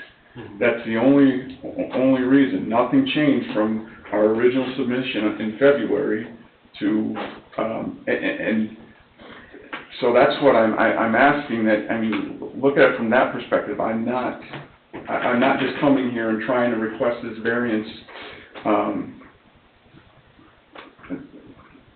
Like I said, it's just something that this thing was pretty much completed by the time. I understand, but you have to look at it from my perspective. The Plan Commission went through, how many years was this in the works, these ordinance updates? 5, 6 years. Okay. Several started. A lot of hours were put in this, and that body determined, we want to see 40,000 square foot minimum for B3. So how do I sleep tonight knowing that I basically gave the middle finger to the Planning Commission, and I don't really care what you guys say, I don't care about all the work you did in determining if this is what's necessary and allow this. Like I said, it's completely unfortunate how this timeline worked out for you guys, but frankly, it's not our problem. It's frankly not, and it all goes back to poor planning. I'd love to see you somewhere in town, but This situation stinks. It stinks for you, and it stinks for us. Trust me, it stinks. Every piece of it stinks. Ray, what are your thoughts down there? If they got the B3, could it be just to them for that business, and when that business is done and moves along, it goes back to? But it's already zone B3. But for their use though, could it be enforced after they left to this current zoning requirement? Well, Mr. Oshie can speak on that, but they can certainly use it for any B2 or B1 use that would fit our standards too. Yeah, our ordinance permits all of those uses to be used by right. I don't know how we get past that piece of criteria about the practical difficulties and hardship. The situation and the timeline, it stinks. It absolutely stinks. Could I add something? Nick, there's a additional consideration that perhaps should be made, and that is that ignorance of something is no defense in the law. I've heard that a couple of times from a judge or two. And it's unfortunate that, as Gary just indicated, they fell into that situation. but it's their burden of proof, their burden of responsibility. Not knowing isn't a basis for land use approval. Correct. And if I may add, I just looked through your zoning map, and over half of the BZ lots or parcels out there don't meet this. Over half of them do not meet the 40,000. This is gonna be coming up on they want a building permit or changing something, you're gonna have to address it. Correct. They're all over, all the B3s are up and down. And that's fine, well, that's part of our job. I mean, So so I'm giving just wondering- giving you guys a pass tonight isn't gonna clear this all up going forward. We got a lot of tough work to do going Boomerangs forward. are still coming. Yeah, with so many of the B3 lots that small, how to come up with 40,000? Well, I'm just wondering. don't be befuddled, Doug. This town has been planning for 10 years. You want to go find a lot that's suitable for this project, it's out on Route 41. That's where the industrial commercial area is redeveloped, it's morphing from here to there. What's happening in your neighborhood where this parcel is more business change and lesser intensity and more suitable. We're proving that by the amount of money we're spending on 133rd Avenue to repave it and refurbish it so that we attract that. Our highways have our heavy, our commercial and professional and business retail is going to be on 133rd and Lakeshore Drive. And we're not only planning, we're spending on those projects and those places in that fashion. So, part of due diligence, I guess, could have been to study the town a little bit and see kind of how that was happening. The lady who was Zooming, I don't disagree with her, not at all. If this was gonna be a Chipotle's, you know, yeah, she might have a different tune.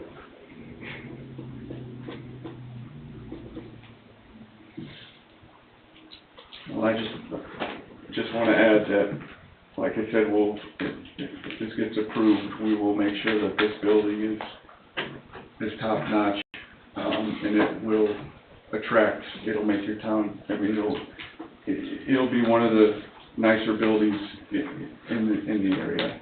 You know, I'll make sure. I'm not sure we can put that in a motion. Enforceability is difficult. Well, I mean, if he throws a for sale sign up, and it's free for all that. Well, yeah, that would happen. It's happened.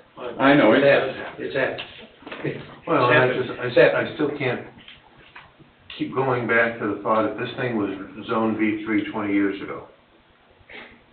20 years ago, do you think anyone, if we were sitting in, well, I guess I was sitting in this position 20 years ago. But looking at this particular scenario from a planning aspect, would we have known 20 years ago the kind of eruption commercial property use that's going on 41? I don't think we could have visualized that. No, but we already have the industrial park kind of behind Casey's now, which was kind of filling that need a little bit. And, you know, there's been, you know, ever since I've been around, there've been 9,000 people around town here that, and, you know, 1 1/3 car, you know, per family. Yeah. And they gotta have places to work on. And I just think that this is such a low impact, good use for this, that I don't disagree with you, but the adjustments to, I mean, there's been no adjustments. Not only the lot size, but there's been no adjustments to buildings, parking, anything. I think we need to keep in mind what Mr. Austin stated. He pretty much hit the nail on the head where this stuff needs to be in that 41 corridor. And, you know, the developmental, the ordinance was changed maybe to accomplish that task, but based off our current ordinance, this is not what we want to see on 133rd. I don't know why we would give a pass on this now. you might as well just keep giving a pass on it. This doesn't make any sense to me. That's why we're a board of appeals, as far as I believe. But you can, like Jerry said, it's a clean slate. It's a clean slate. So if you were to allow this now with this one, what would stop you? What case can you make for disallowing it in the future? What item is that?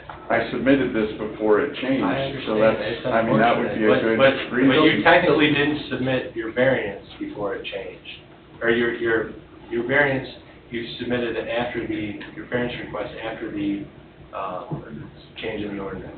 I think one of the things here, and I'm not making excuses, nor providing leniency, but, when you guys come in and talk to staff, you know, they're not land planners, they're just trying to point you down the right road. You drive in whatever lane you want. And I think that's where things get a little involved and convoluted. So I'm just, you know, I talk to Jill every other day, if not every day, and there were all kinds of swerving and jogging that had to be done with different things, and some of the things you couldn't deal with, you had to deal with, some of them you didn't have to. But, you know, land planners are land planners, and you know, some of this stuff gets taken care of ahead of time. We see it in here all the time. So, but I just don't know how there's any argument at all for the practical difficulties in the use of property. There's nothing. This is a vacant piece of property. And I think this is a great business. I think it's a beautiful building. I get it. And trust me, there's nothing personal about any of this either way. But we spent too much time going over this ordinance stuff and changing it, and Mr. Everly was really, really good at making arguments for things. And that's kind of how we ended up with this. We voted on it, but he made a lot of the suggestions, and other people made suggestions also. And the town council adopted it. They agreed with it. A lot of people involved in this. Yeah, a lot of people, a lot of time.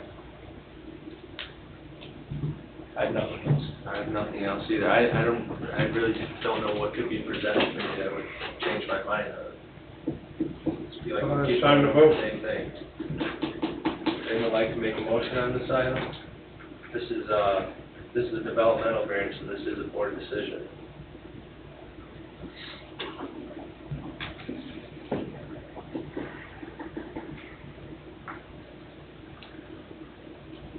Anyone's got a motion?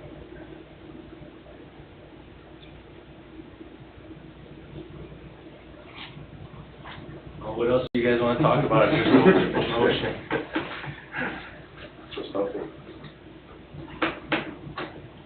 It's tough decisions we make here, right? That's what you signed up for. That's why you get paid the big bucks. Right. I'll make a That's right, motion. I forgot. I'll make a motion. I forgot. When does that start? I forgot.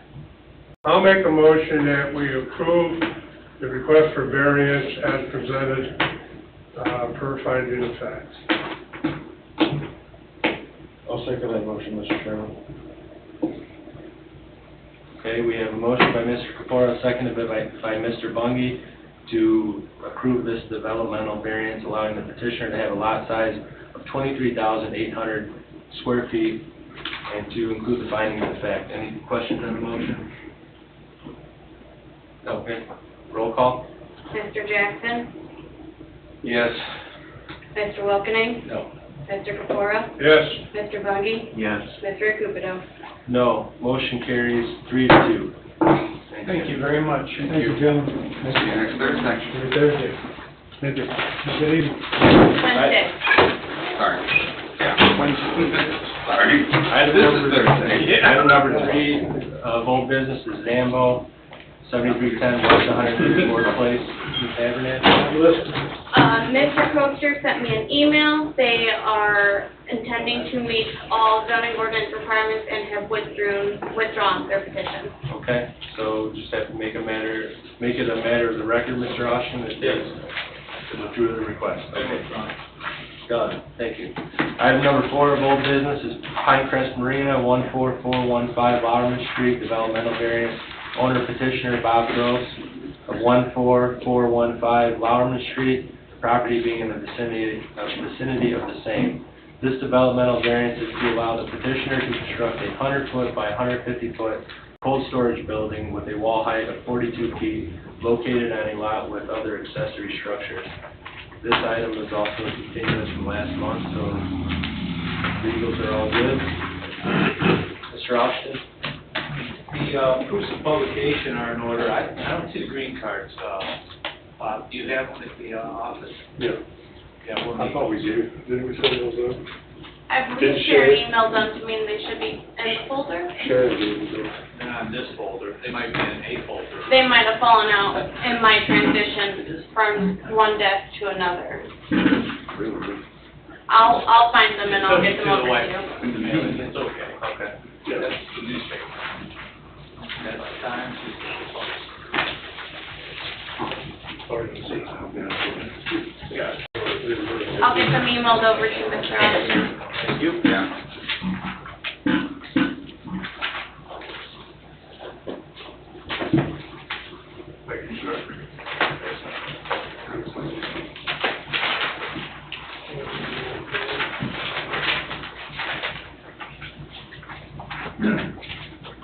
Actually, can I get one of the other ones I gave Jeff there?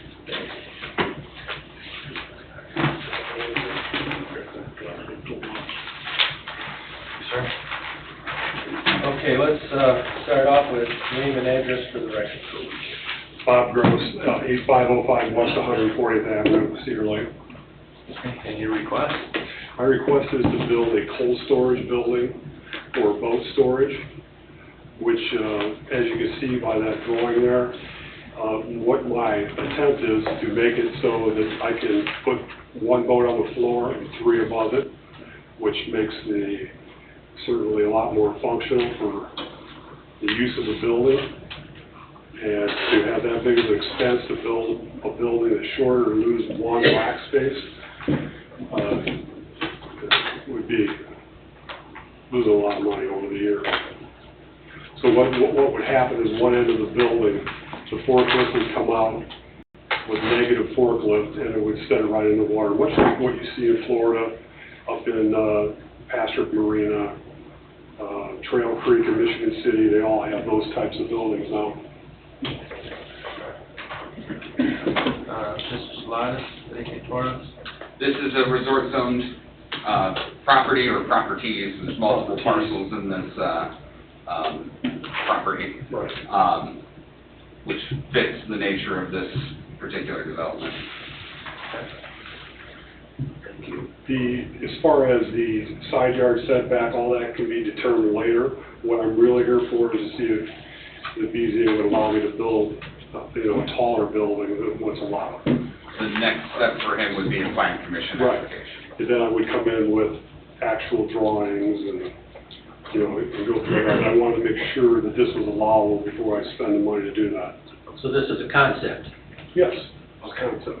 I think the numbers are off though, right, Bob? Because it looks, they're saying, I think your drawing says a 32-foot wall height and 42 to the peak, and this is saying a 42. It should be 42 to the peak, Peak. right? Yep. I think that when that was written up, that was a mistake. Okay. Yeah, because we built a building similar to that when we had a store in Syracuse, Indiana. Yeah. And it was 42 feet at the peak. Okay. And 36-foot sidewalls, because it will be a steel beam building. So that I don't have to, contend with the rafters of a post building. Right, right. Yeah, it's on this one drawing here, it's saying 42 to the peak. Right. And if this boat building is built, a couple things. I have a smaller green building that's over on the north side of our property. That one will be removed because it's not that functional anymore. My dad and uncle built that probably 40 years ago, and it needs to serve its purpose. It's time to come down. And like I've told a lot of people, we're going to get rid of the sea of blue shrink wrap boats because I'll be able to put a lot more inside. So what has happened since I started this process is I was using a building in Lowell. It's a Jeff Austin building in Lowell. And last year I had 72 boats down there. And I just got the rug pulled out from under me about 2 weeks ago. he has sold the building. So now I will have more shrink wrap boats outside. So we're warning our storage customers. Just for comparison's sake, that green building, what's the height of that thing? It's probably 32 to 34 would be my guess. I really don't know. And that's the one that sits on the little... On the canal. On the canal. There's two there, Jeff. There's the bigger one, the smaller one. The bigger one's still functional for right now. The smaller one's to the east. Yes. If anybody's driven by and saw our south building, that shop, we've put in new doors, new facade, new entryway. Hen Construction is finishing up a new roof on it today. My goal is in the next few years to make that our service center so that our north property could be redeveloped at some point. Is what that is. That's why we want to put all that down to the very south end. It blocks nobody's view. The letter there of support, they actually have 2 lots on that road, Anita and Andrea Torah, and that was the support letter. They're fine with it. Do they realize they're gonna be looking at for the rest of their days a 30-foot tall by 150-foot? I went down and met with them, told them what we're doing. And they're actually planning on tearing down part of that house. But for most people on that road, there is a privacy fence going along it. I was there today. Yeah. I know this. I wasn't. That's going where all the trailers are parked now? That grassy area? Well, there's a lot of boats right against that fence that goes right down that road. You can see the road going behind our property there. So it'd be right that corner there. But I can move it away from I'm just trying to figure out where it's at. Yeah. So you will or will not be asking for other variances, or you gotta wait and see what goes on with the plan commission? Well, this Setbacks is just and be a variance for height and maybe the size. I don't know, is that a variance for the size of the building also? I think it was advertised that way. Yeah. It's located, it's advertised as 100 by 150. Right. It's advertised. Which that would be the size, but it could be moved away, a little bit, or I just want to put it down so that the one end of the building is close to the canal, so you can force boats right into the water. Okay. Now, it was mentioned concept, so we're here to make a decision tonight possibly, right? Just on height approving variance? this? Okay. Because I mentioned, when I think concept, I think like a work session. Right. So you're looking for a decision tonight. Is it gonna have fire suppression system in it? I talked to Chief Wilkening about it. He said because it's cold storage, I wouldn't need that, because it's not going to be heated, just like the buildings I have now. In most buildings, the building that I built, Syracuse as an example, it was cold storage also. There's no fire suppression. Okay. I just don't know, does the town have equipment that can handle? I actually spoke with Chief Wilkening because this one kind of launched I mean, off the I'm paper. I'm sure it's in a very unlikely situation, but. He had no problem with these plans, with safety and. There's plenty of water nearby to help put it out. Well, I get it, but you can't hardly throw a bucket up 40 feet. With cold storage, there's no heat, there's no electricity? No electricity. Nothing It'll in have there. skylights in the ceiling. We don't operate at night. We're done at 6 o'clock typically. And that's very similar in Florida too. You have to have your boats back by 5:30 if you want to put away that day. So this big door slides left and right, that's how this works? Okay. Yep, on the one end. So we'll probably have doors on both ends. That's why there's no fire suppression, because there's no electricity. Right. How big is that piece of property that you're gonna put the building on? Is that its own Well, there's separate lot, or is that's it? the problem, John, there's a lot of parcels there. Yeah, I know, and I'm just trying to figure out, Is there gonna be a one-lot subdivision out of this? So- That's what. That's the plan. That's the And then there'll plan. probably be- okay, and then on the one lot subdivision, what is the size of the piece of property to put a building on? Does it matter in resort? You go all the way down to 5,000 feet. I mean, it depends on what he needs for this building and the amenities that are required to access it. So he'll make the property fit the building for the one lot subdivision. This is unusual, it's kind of reverse. Yeah, way of okay. Doing it, but, getting permission and then Yeah, I put a plan talked to around Chris it. about doing it in this order. I'm just trying to understand it, that's all, what you're doing this on. So just this piece of property that's divided by the canal, just this one would become a one lot subdivision? So Jerry and I, we talked about that, you and I a little bit, and Chris also.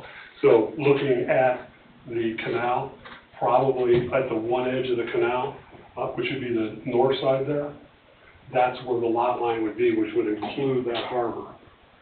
And then all, that other parcel, at some point, we may come back and make that into a one or two, another couple lots for Depending on redevelopment. future plans. Correct. When the time is right, after the lake is dredged.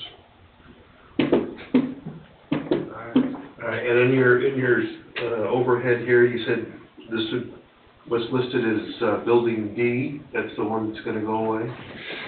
Yeah, that's, There's one closest to that house, Jeff. yeah, so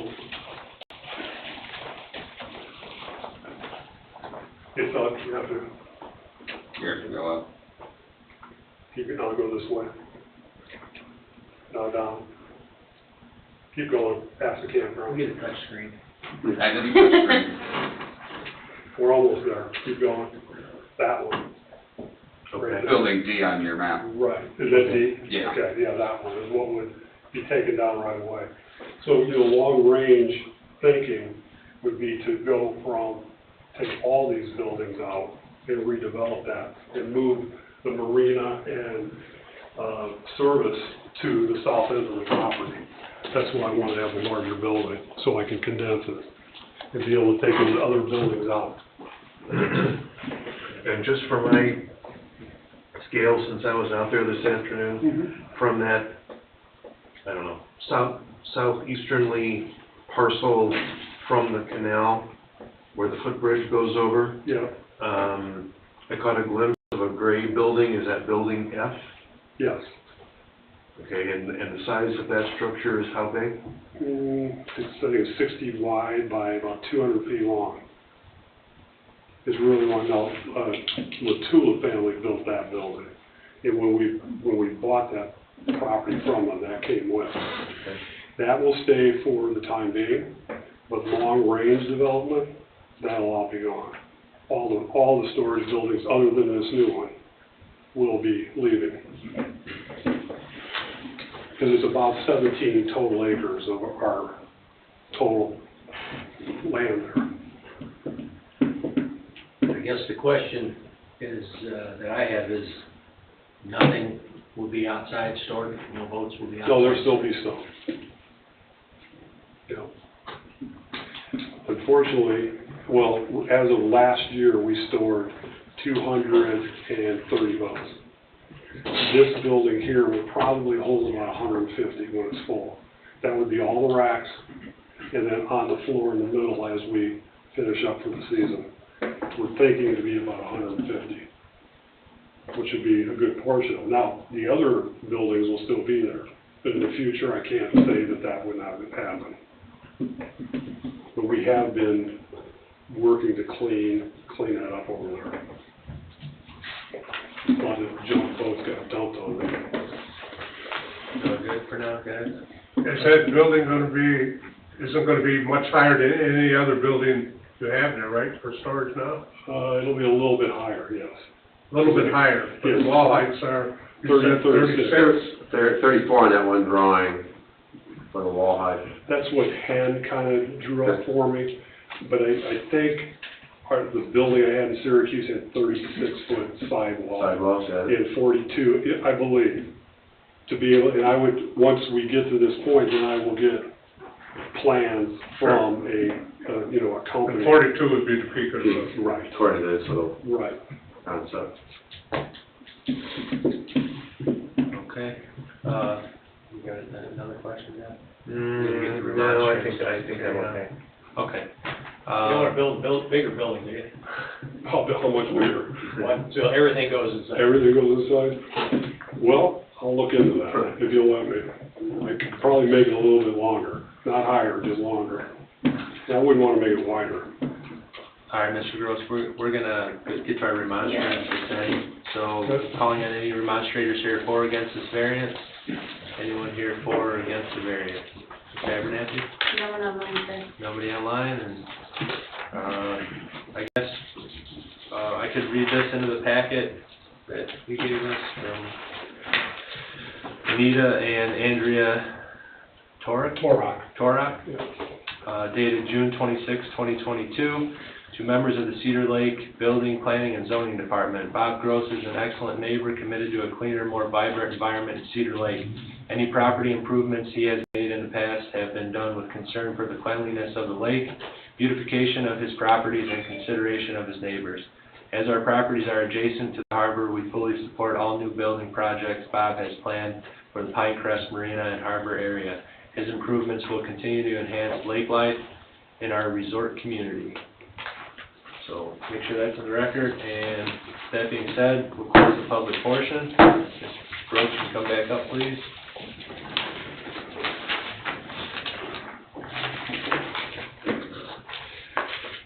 I'm glad to see that you're got a vision to clean all this, get it all tidied up. We have to, yes, anyway. Yeah.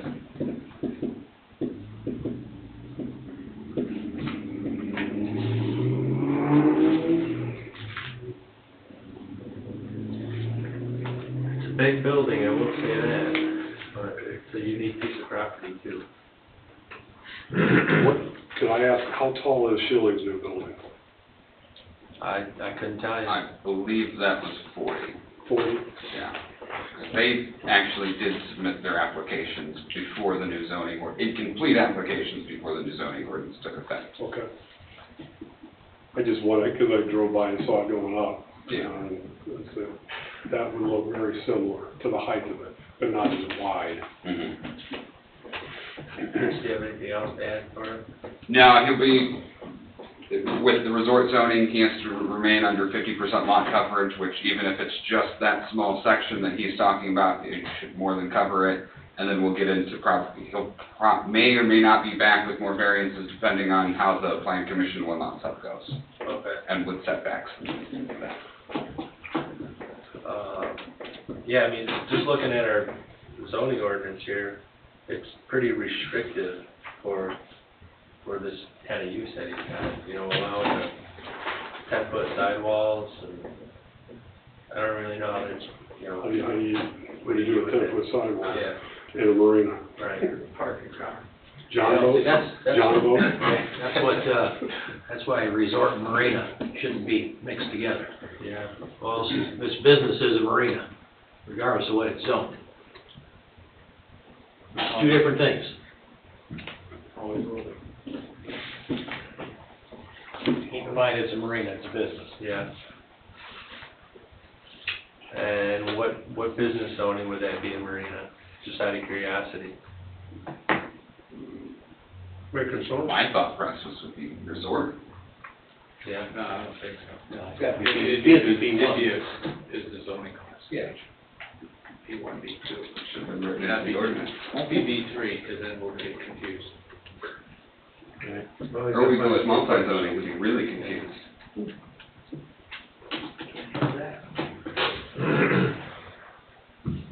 So would part, It's no just different than a car lot. looking ahead, would part of this process, this planning process that Mr. Gross has in mind involve, if need be, classifying the zoning correctly to meet the use? That'll all get caught up in his development plan. I'm not certain what Bob's gonna present or his professionals are gonna present.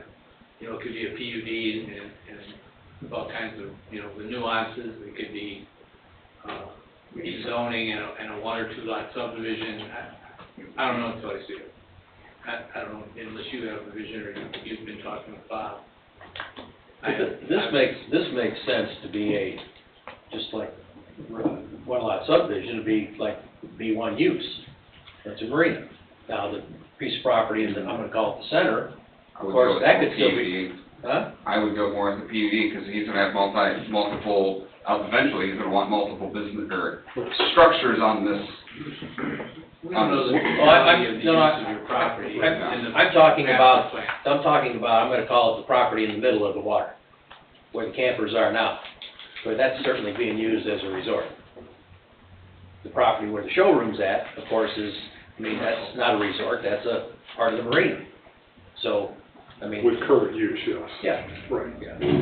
But there will be a time where all those buildings are gone, and at that point, that could be lot number 2, right? Yeah. So you got lot 1, which will be more for storage and service of boats, because I think Cedar Lake will need that in the future. You know, it'd be easy for me to just say, somebody come in and buy me out and just put multi-family or, condos or whatever in there, and I walk away, but I really think that our lake needs that, for service, and I don't know whether it'll be sales there or not. That would, we'll see how that goes, but for service, Service is the problem. it's a problem. Our friends over here at the lighthouse, does anybody remember how tall that building is? Since that's one of the more prominent, I'm just trying to think, because I did go over to South Shore, the golf course, and kind of canter, take a look across the lake and try to picture how tall this building is going to appear from many aspects of around the lake. And really the only building that came to mind that would give me any kind of scale as far as height of what a building that close to the lake would be the lighthouse. Did they approach a height of close to 40 feet?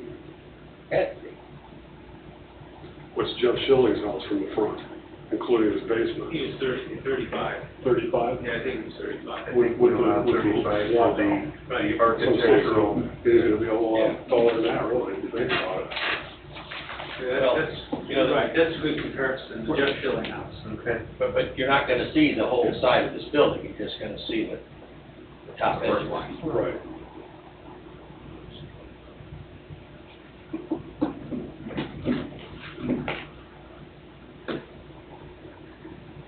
Is it a big old cottonwood tree? Gotta go. I'm getting rid of them. I just had 4 go down. That's why the neighbors aren't here. You got rid of cottonwood trees. Well, I like the idea of putting stuff like a roof over there for you. I'm just having a hard time swallowing the height of that building right now. I'm trying to, like Jeff said, visualize what it looks like compared to other stuff around town. Well, it's not bigger than the existing buildings, was it? Well, but 3 feet, 4 feet taller? 10 It's foot? probably more than that, John, it's probably more. 10 foot? Probably 8 to 10 would be my guess, because that green building, we're able to rack 3 in there. You can have 1 on the floor and 2 in the air, but the top one's gonna be small. And just having that extra 10 feet without trusses in the way. Because going back to when I used to do that with my dad, you had to put the mast right in between the rafters and try to stay, in between them. And we just need to eliminate that and go with a steel span building. I mean, we'll give it some architectural look too. I mean, there was I think I showed, Jerry and a couple pictures of what it could look like on the outside and make it look nice. Yeah, It won't just be a big warehouse. and just for the record, this wasn't a private meeting, this was kind of an impromptu. Yeah, he came in and bought some Impromptu, parts, and we talked. yeah. So, I guess from the water, we're trying to visualize this, is that what everybody's? Well, that's what I was trying to do, yes. So is this gonna be a gray building, a red building, a white building, a blue building, what? Probably white and blue. And more of that will come as I go to the planning commission with actual design and look. How far off the lakefront, Bob, you thinking? It'll probably, you mean back from the channel? Yeah. Right? Probably about 50 feet. Because what I need is a concrete pad to be able to set boats out there, and then you go up, and then there's a seawall, and your negative forklift goes down, and you take your boat off and go. you're gonna be in one of those first couple slips there. Right. On the southeast corner.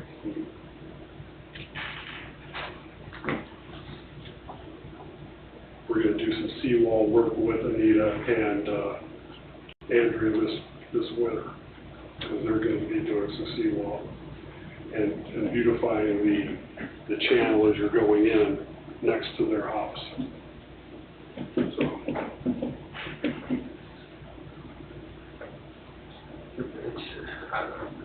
I want to see this thing work. It's just, I'm just trying to grasp the size, Bob, that's all.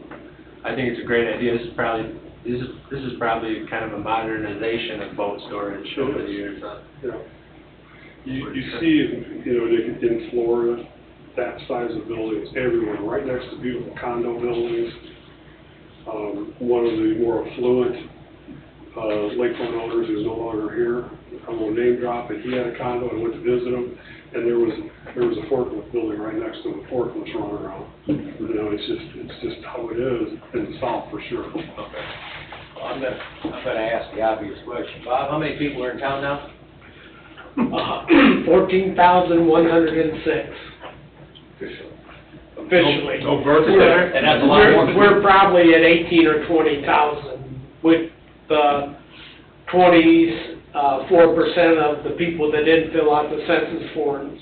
And in 2010, 20%, and we probably lost $20 million. Well, sooner or later, something like this is gonna have to happen. Especially when the lake is dredged. Yeah. It's gonna get busy.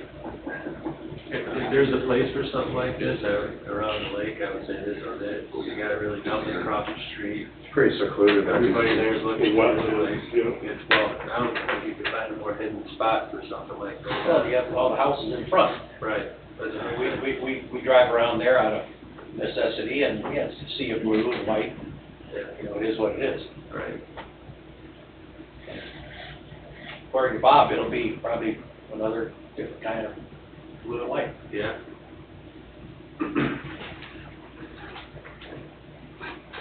This is a marina. Yeah. Did I mention that?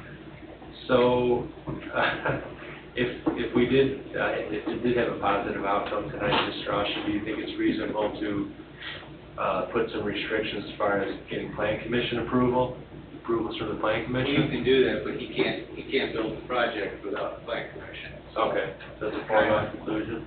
Okay. Yeah. All right. The break is at the plan commission. I was good. There'll be site plans, there'll be zoning, there'll be, amenities, the details. Right. If you could find someone to work that fast, give it an hour. All right, I You can't find them. Okay. Fair enough.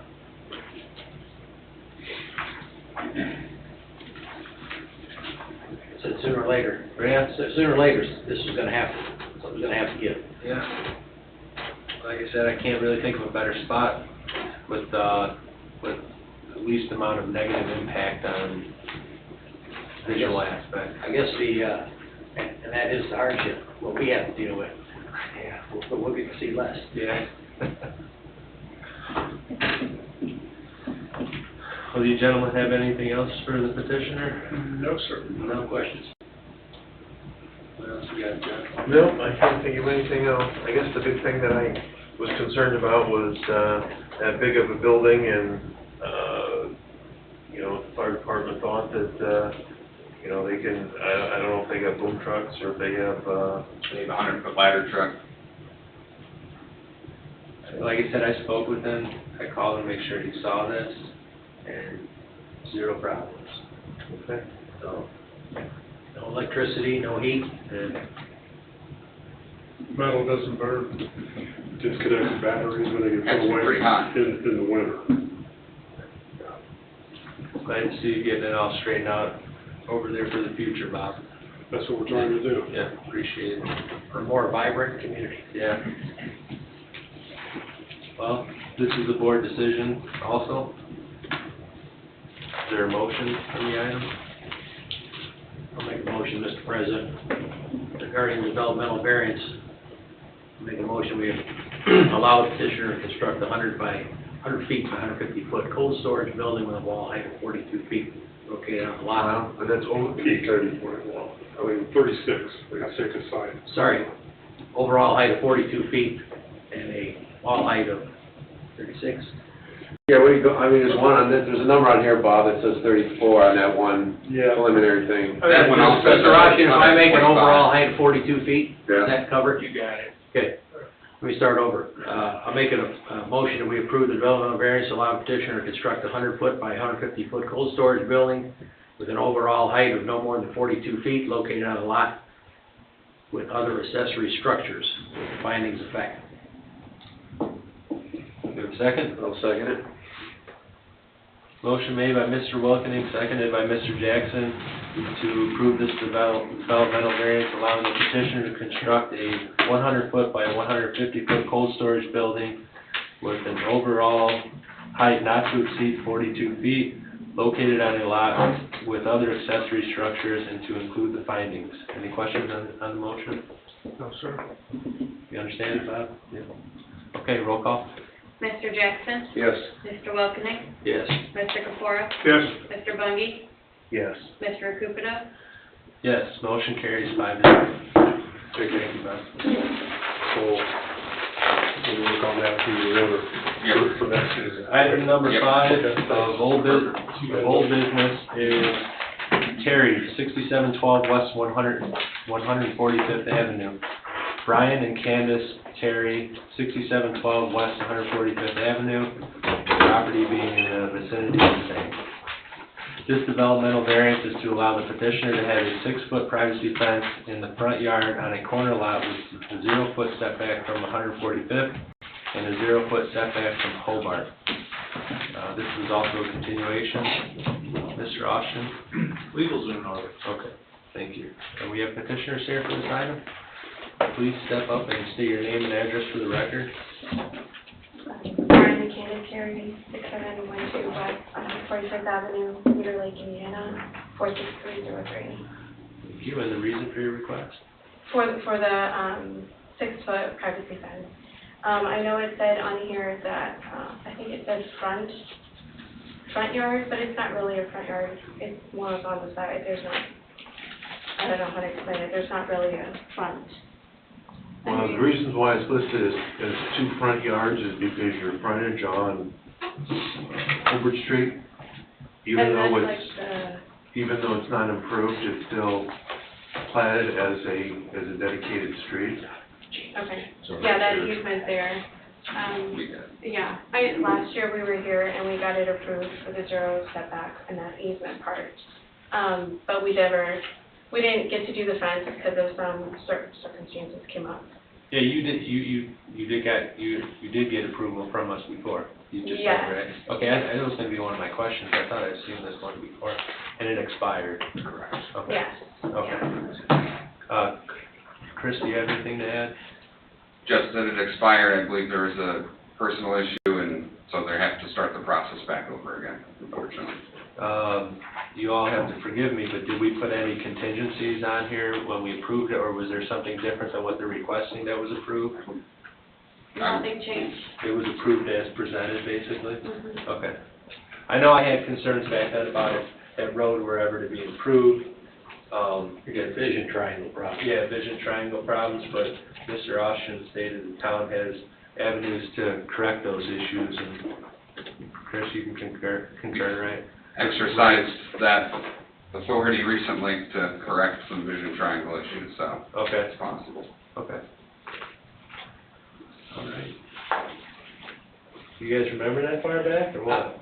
You're asking me? I missed my Prevagen tonight. All but you, John, all but you. If you'd like to hold up the minutes and create the motion from January 2021. Okay. The motion Remember was, back Oh, in January? no, I pulled the minutes up on the town website. A motion was made by Mr. Cupido and seconded by Mr. Wilkening to approve the developmental variance to allow the petitioner to have a 6-foot privacy fence in the front yard on a corner lot with a 30-foot setback from 145th and a 0-foot setback from Hobart to include the finding of that. Okay, thank you, Ashley. You're So welcome. we approved a 30-foot front yard off of 145th. Is that what you said? Yes, sir. So this is not the same application. We applied, it was the same thing, we wrote in the same, Their application remained the same. What are you saying, Jeff? Well, if we granted the request at 30 feet off of 145th, Right. but it's being reapplied for at a 0-foot setback off 45th, correct? Yeah, you're right, yeah. And zero on Hobart. Right. So 30 foot on 145th, okay. Okay, now, yeah, if I remember correctly, my train of thought was that, keep it back off of 145th, and Hobart Street, if need be, and it were to be developed, town could make sure to remedy that situation with the setback and vision triangle. Do you guys maintain the property too? Not all of it. We've talked to our neighbors before, and we have told them that that section, we'll take care of, because where the owners before we moved in, they had a fence up, and they didn't have it into the easement, so there's like shrubs and stuff growing there, so we have to keep cutting it down, or it doesn't look like it's part of our property. Okay. So we do, I know my husband has gone on the other side and just do a section, because we had somebody come out from a fencing company to kind of tell us where, like how much was our property line, so that we can kind of see. Because that's, I presume that's not maintained by the town? No. There's a lot of paper right-of-ways we don't maintain. Well, Yeah. just a rhetorical question, I kind of expected the answer, but. So, Okay. Mr. President, we don't have a zero setback from 145th? No, they're requesting a 0 setback, but as they actually stated when we gave approval last year, Yes. that was, I guess, negotiated down or up. I'm gonna look at the 30 foot, which would be consistent with our zoning ordinance, correct? Correct. So the only variance really that they received would be on Hobart Street of 0 foot. And my only thing to say with on that street is that it takes away so much of the property, that there's not too much land for the kids to play. We have 4 kids, and so with everything, it takes away a lot of it. I don't think I don't have a problem with the Hobart 0. I have a problem with 145th 0. Yeah. Well, let's get to remonstrance, and then we'll carry this on. So, is there anybody out there for or against this variance? Anyone out there for or against the variance? Ashley, anybody online? No one online, but I did receive a call from a neighbor that said that they had no problem with the request. Okay. All right, the public portion is closed. My opinion is that if we granted this before and we were okay with it for what Ashley had stated was just the 0 foot setback on Hobart Street, that would be what I would be, I would agree with that. But these plans right here are kind of a little bit too much on 145th.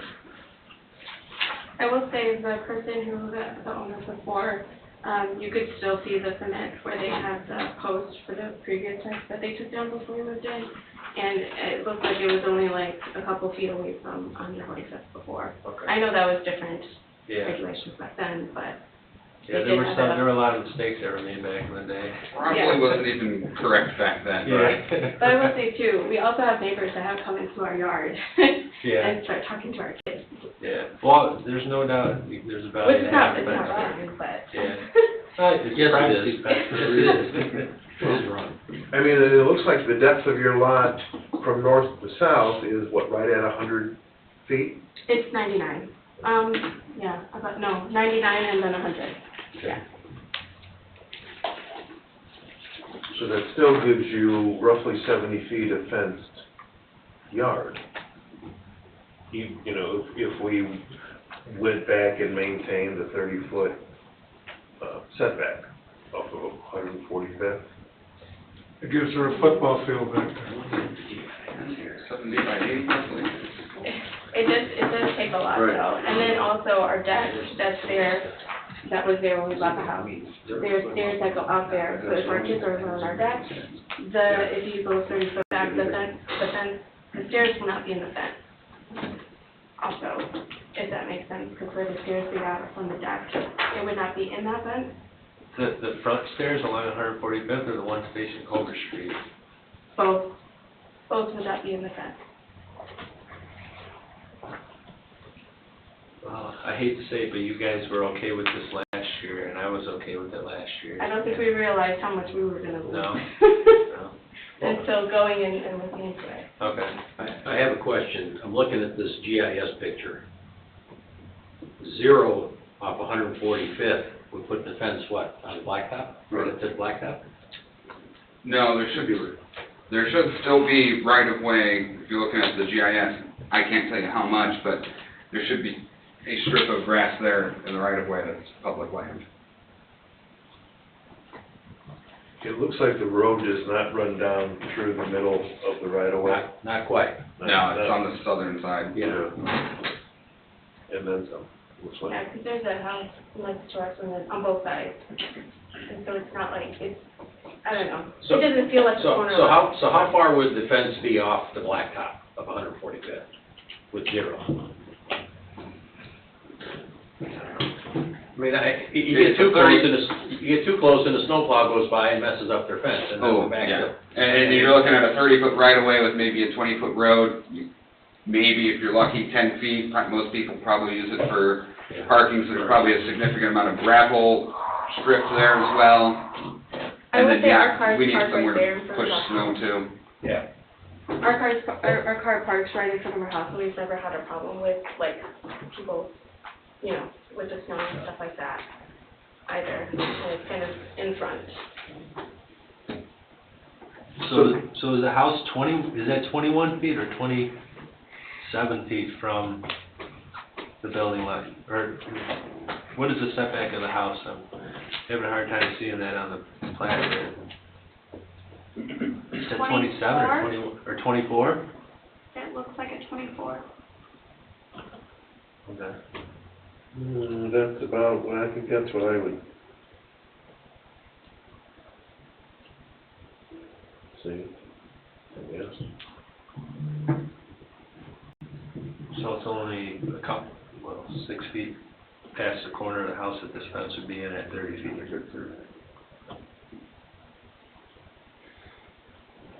There is a fence too.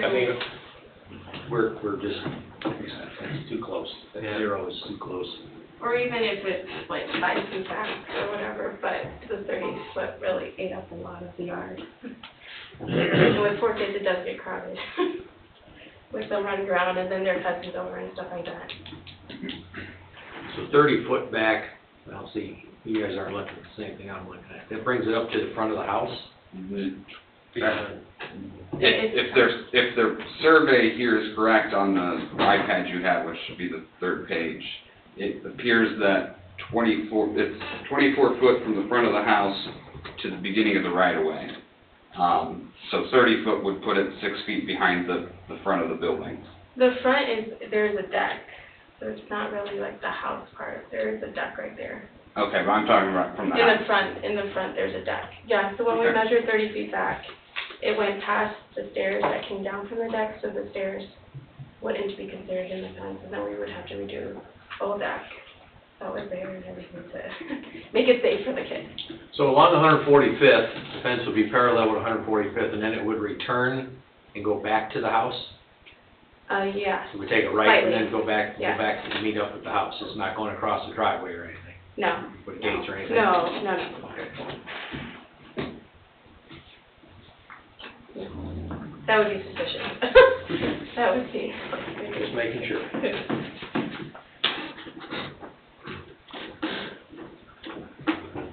I personally like what we had before. I thought that was a good compromise to get them a lot more on that Hobart Street side, but still maintaining the setback on 145th Avenue. I think we did that to make sure that Hobart had a good vision triangle. I think that's exactly why we did that. I will say that if it ever did come down to where like we had to, you guys were extending that road or something, I would not have a problem moving the fence back if I had to at that. That or the next property owners may feel differently. Right, right. Yeah, like, starting this meeting off, we got to look beyond today, you know. Sure. Did we say in the verbiage, it's gonna be a full privacy fence? We were hoping to, because like I said, there's neighbors that in the front yard. So for the kids, we would like One of our, to. I think that's also one of our constraints as far as front yard or sidewalk. Right. Is, what, 50%, only 50% opaque? Yeah. And in the front yards, I thought only 3 foot. Face of the house. High. Yeah, so they would Well, but it's need not a, the front yard. if it was in the front yard, it would need a variance then on that as well. We only allow, I think it's 3 or 4. 3 or 4 yards, a rule for 4 and a rule for 3. And you're asking for a 6-foot fence height in the front yard? Yeah, so hopefully our kids don't try to climb out, or somebody can't just stand over and look at our kids. No. You have big dogs? We don't, no. No, they don't. Razor wire. It's only allowed on our fences. There's a problem in and out, isn't there? Well, you guys have to figure out if you want to redesign this or deny it or approve what we did. I'm not crazy about the way it's presented now. Or if there could be like maybe a 10-foot or something like that. We don't do the negotiating really and designing. That's on you guys, so if you have some other thoughts or ideas, do tell. What do you mean? Like, I'm not against setting it back to 37. It would be really helpful to just have that. Can we The stairs. approve 6 foot all the way around that they're asking for full fence? Yes. Oh, that could pass. But at 30 feet back, then 30 they're feet out of the back. front yard, so they can do that. Okay. Back to the front of the house. We're okay with that when we approved it last time. I'm all for that, 30 foot back, and, yeah, that's, Or if we could do 10-foot back. I'm stuck at what I thought was okay last year, that's what I would be for this year. Yeah, I think that is a compromise, you're getting 0 foot on Holbert Street. well, you haven't come in with any changes. Well, You know, that's what I'm and- saying, the change would be if we could do it like 10-foot back. 10 foot closer. Or, yeah, whatever, however. 10 foot out from determined. the house. But then was I gonna change the fence height requirement then, because it's not privacy? Well, they did advertise it asking for a 6-foot privacy fence in the front yard, so you We could could go down it. And I will say all rent of that our- or go down. Because that would, if they were 10 foot off of the house, that would put them roughly 14 feet off of the road, which is still a front yard. And then we got the 50% rule at that point to deal with too, right? So it opens up. Yeah, I believe so. 50% opaque. Right. Beyond the front face of the house. It wouldn't be a privacy anymore. Yeah. But like Chris said, that what they're asking for is kind of get it all, right? A 6 foot, full privacy, 0 foot setback. I would definitely take strong consideration into the traffic line of sight at that point. Yeah, I'm fairly certain that's why we did this first time. Not if Holbert ever gets improved, but when. Yeah. So where I was at last year, you do, right, Kyle? Yes. Or earlier this year.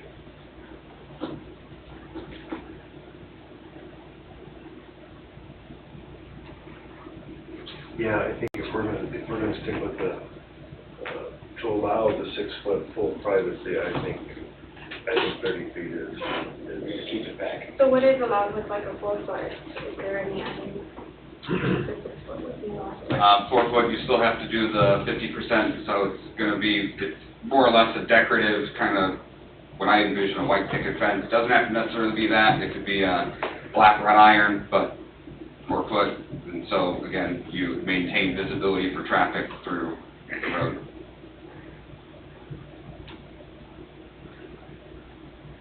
So could we 4-foot fence, privacy fence though, with like 10 Well, feet. that doesn't help with the vision triangle on Hobart though, because we're still way out. It's a lot shorter.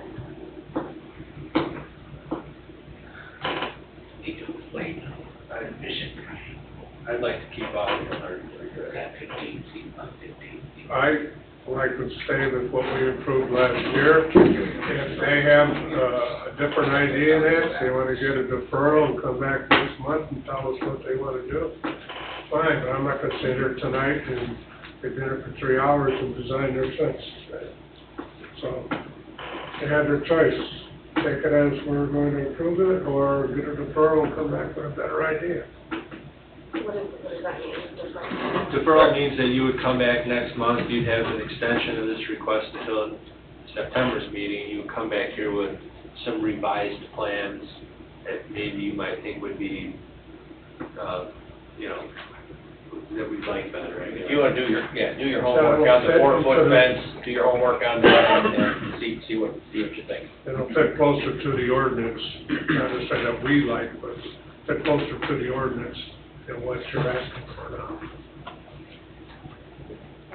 Because I'm personally leaning towards somebody makes a motion to approving this as you've got approval previously, which is 30 foot off of 140. That's exactly the motion I was making Yeah. today, now.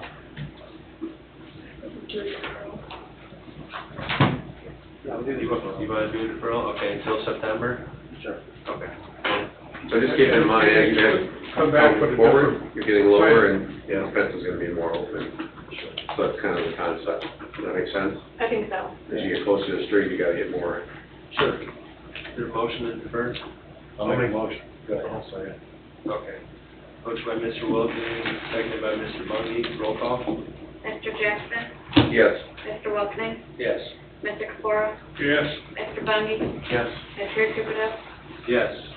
Motion carries 5-0. We'll see y'all next month. All right, thank you. I guess this is the last item of new business.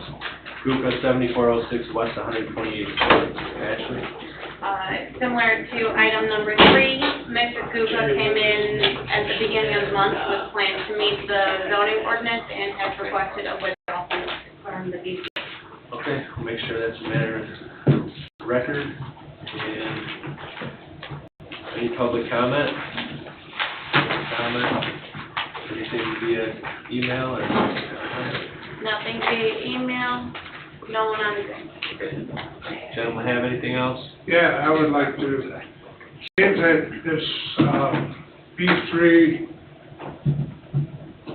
ordinance with 40,000 square feet is going to create a lot of problems for us down the road with these smaller lots.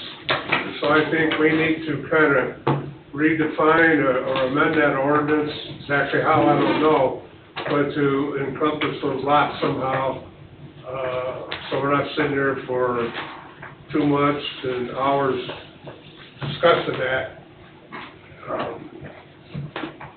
So I don't know what the answer is right now, but if we've got a lot of them out there, we need to come up with some solutions.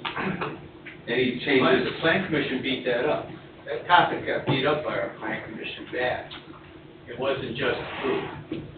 So, the vision was it was in combination with everything else. And, So thought differently tonight. then Okay. any lot under 40,000, will be denied by the BZA, more than likely. Well, that's Could be. it's like fighting for it, I guess, John. Yeah, could be. No, we can't fight. I guess the part of this is kind of like the residential stuff. We started coining the phrase legacy lots. But the legacy lot only fit for, a lot with a home on it, correct? Yes. Okay, Or so why? at least at one time, or? No, well, if somebody wanted to remodel or whatever they wanted to do, but for square footage. But the same thing should probably be for this, because you have other B3 lots that are existing, non-conforming, existing as in functioning, with buildings on them. This is a vacant piece of property. This was a brand-new, clean slate. And that's why I couldn't get past the And- hardship. You know, And then- if somebody wanted to do, if, Yeah, that doesn't exist. Yeah. Commercial, legacy commercial doesn't exist. Let me just remind you of this. I know you're gonna think about this. hang on, what was the conversation there? I missed it. It was a segue to what I'm about to say. Okay. I want to encourage you to remember, we do not want to legislate the exception. And I forgot the exception in here. You want to legislate the rule, whatever the rule is that you want, whatever you think is correct, area-wise, use-wise, non-use-wise, you know, whatever it is that you think is appropriate, let's get that right. And these kinds of decisions are a whole lot easier, because you've made the rule that you feel the community needs to live with and that you want to see things get built. It's going to be hard to use and judge this particular project as an example of how to do it because of where it's at. You know, if, and I think about when I first saw the scooter building go up back in the day, and I thought, whoa, right there. Right there. So, you know, by granting relief tonight, you granted relief, you're gonna get a new business in town, that's great, and we're gonna get some AV off of it, and the TIF it's okay, it's good. But, we're not gonna get, as a consequence, what we gave up to get, or what we gave up to use our equity powers here, is we gave up the better for good. Opportunity one. The best for good. That could have been an area, for example, if it had been marketed differently, we could have had a professional business entity there, low traffic, an accounting firm. We don't have one of those here right now. Yeah, like Who? in Lincoln Plaza. Who? I don't know who they are. Oh, yeah, Stark. yeah. Oh, I didn't know that, okay, I didn't know that. When she's there. But I guess what I'm saying is the vision follows the comprehensive plan, which follows the development pattern and path that we're going down, plus the way the public monies are being used to make that happen. So, I just want to encourage you, remember, let's legislate, let's plan the rule, let's plan what you want the goal of the rule to be, whatever it is, and let's administer it. Well, I don't think we gave up anything tonight because it was a certain situation that just fell under. Well, we're gonna disagree, John, I'm sorry, we're gonna disagree to disagree, and I know. And, you know, there are those two sides, and it's strong. I love debate, I love dialogue over these things. But the expectation. I agree with that, but I think that some of this B3 smaller lots that staff needs to point out to the people, these lots should be earmarked, that the best business for this particular B3 area or lot is a B1 or B2, because you don't have enough square foot property. If the people are made aware of that at the day one issue or start of it, it would help us a lot. And I think that's right now is putting the onus on the staff, but that would eliminate situations like we had Well, tonight. we also, and I thought about that last night as that debate occurred, maybe we need to add and help our petitioners by creating some type of brochure, pamphlet, information, info sheet, info commercial, whatever, about our zoning districts. When they come in here, they have a plan, they have a business, they have a request that we're ready to explain to them, by and through the public record, not our interpretation, not, you know, what we think or what we like, but out of the public record, and walk people through it. I'm saying about that. Well, don't we already have such a thing for No. BZA? I thought something got put together already. You got rules and regs that are requiring, begging, screaming for clarity. But we haven't got, and I'll confess, we haven't gotten to it. His team's busy, trying to fill it and get it right, get the team in place. You know, we've got $30 million of infrastructure that's going on for the rest of us. So let me get back to what I was saying. Since we have the legacy lot, 5,000 or 10,000, I think is what it is. When there's no structure on it, I mean, can't we just separate it that way? Like this? Vacant parcel. You know, Well, that's what I mean. We've already done it with the residential stuff. Why can't we do it with these undersized B lots? Well, we've created the hardship, haven't we? Yes. Change the zoning from a B3 to a B1 or 2. Can do that too. Well, can you go ahead and change somebody's zoning? My own property, you can go in and change my zoning? There's nothing on it and cows are eating hay, no, I don't think there's a problem in doing that. If there's something on it, Done that with Dyke Street. and you devalued the property, then there's something. Then I think the easiest thing to do is take all those property that does not meet B3 square footage. Just looking at the zoning map right here in B3, which is this checkered orange color, I don't think you're gonna get that many more of these left. Truly, there's not that many small B3 properties. You know, 133rd Parish to 41, it's nearly filled up. And a lot of it's B1. And when the banks finish making that, financial corridor, we probably have to look at ourselves and say, can't have auto shops in here anymore.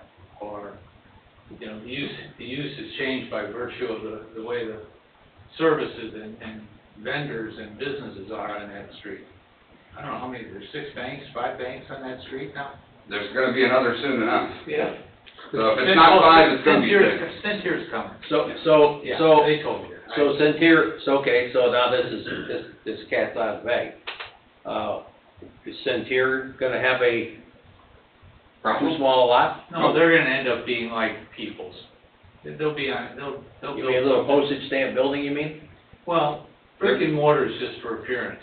You don't need a big building for a bank anymore. No. Nope. They're gonna build a building, Okay, they've but already found a site that's zoned accordingly and would fit the use without and they're not gonna crazy variance requests. So this property that hypothetically they're going to do is 40,000 square feet? No, No. it's not a B3. Banks aren't B3. Okay. What is it zoned? I believe it's B1 or B2. It's Okay. zoned, All right, got it. exactly what it needs to be. I got you. It's on 133rd. The Culvers might be a problem. Well, No. the property that Chris is not alluding to is across the street. So, Yeah. so Culver's is gonna be a problem unless they, No, It might be. really? the only variance that I Oh, can because tell it's right not now, B3. it's not B3. Okay, all right. It's a drive-through restaurant. So John, maybe to answer your question, one of the strategies could be that we require a rezone or a zone change. Take it out of B3. That could have been the solution here. They didn't help you with any solutions, by the way. You did all their thinking for them tonight. But, a zone change could have eliminated the problem. I think from this business to the east and to the north, there's a lot of B3, which goes back to that. And then do you require them to rezone? To meet your zoning ordinance. Scooter shooters is B3, right? The variance of use is constructively a zone change anyway, as you know. The house north of Larry's is B3? Those are, but if you look at. So you 133rd, it's a request totality. that they It's not rezone to made. B2? you mean And then get a variance of use for Just their, that little corner. Yeah, that It for could would their need a variance. B3? It would need a variance use, Jeff. If they Oh, zoned I into see, yeah, correct for zoning. B3, yeah, you're right. Group across from Maine. That would be a B2 Yeah, you're right. No, approved use, B1. right? Oh, it Yeah, used to be a gas station. That entire corridor right except for Strack is Okay. B1. People use variance of use to expedite a process. Because the zone change most of the time is the right thing to do, but it takes longer. So, And when you look at our comprehensive plan, you can see kind of the pattern, the path, and how people are trying to slide in. Begs for an overlay district. Well, it does, and I talked about that. A couple of them, actually. That's the one thing we didn't get done in the zoning ordinance. That overlay around Cedar Lake, around the lake itself, maybe half a mile or a quarter of a mile, or whatever it is around the lake, being a special zoning district overlay, makes sense. You can also overlay and do that to your highway corridor, or your commercial corridor. Although now it's filled up. Almost. I mean, pretty much, so, again, legislative rule, not exception. All right. Anything else, gentlemen? No, sir. Ashley, you have anything? No, sir. Okay. The meeting is adjourned at 8:50.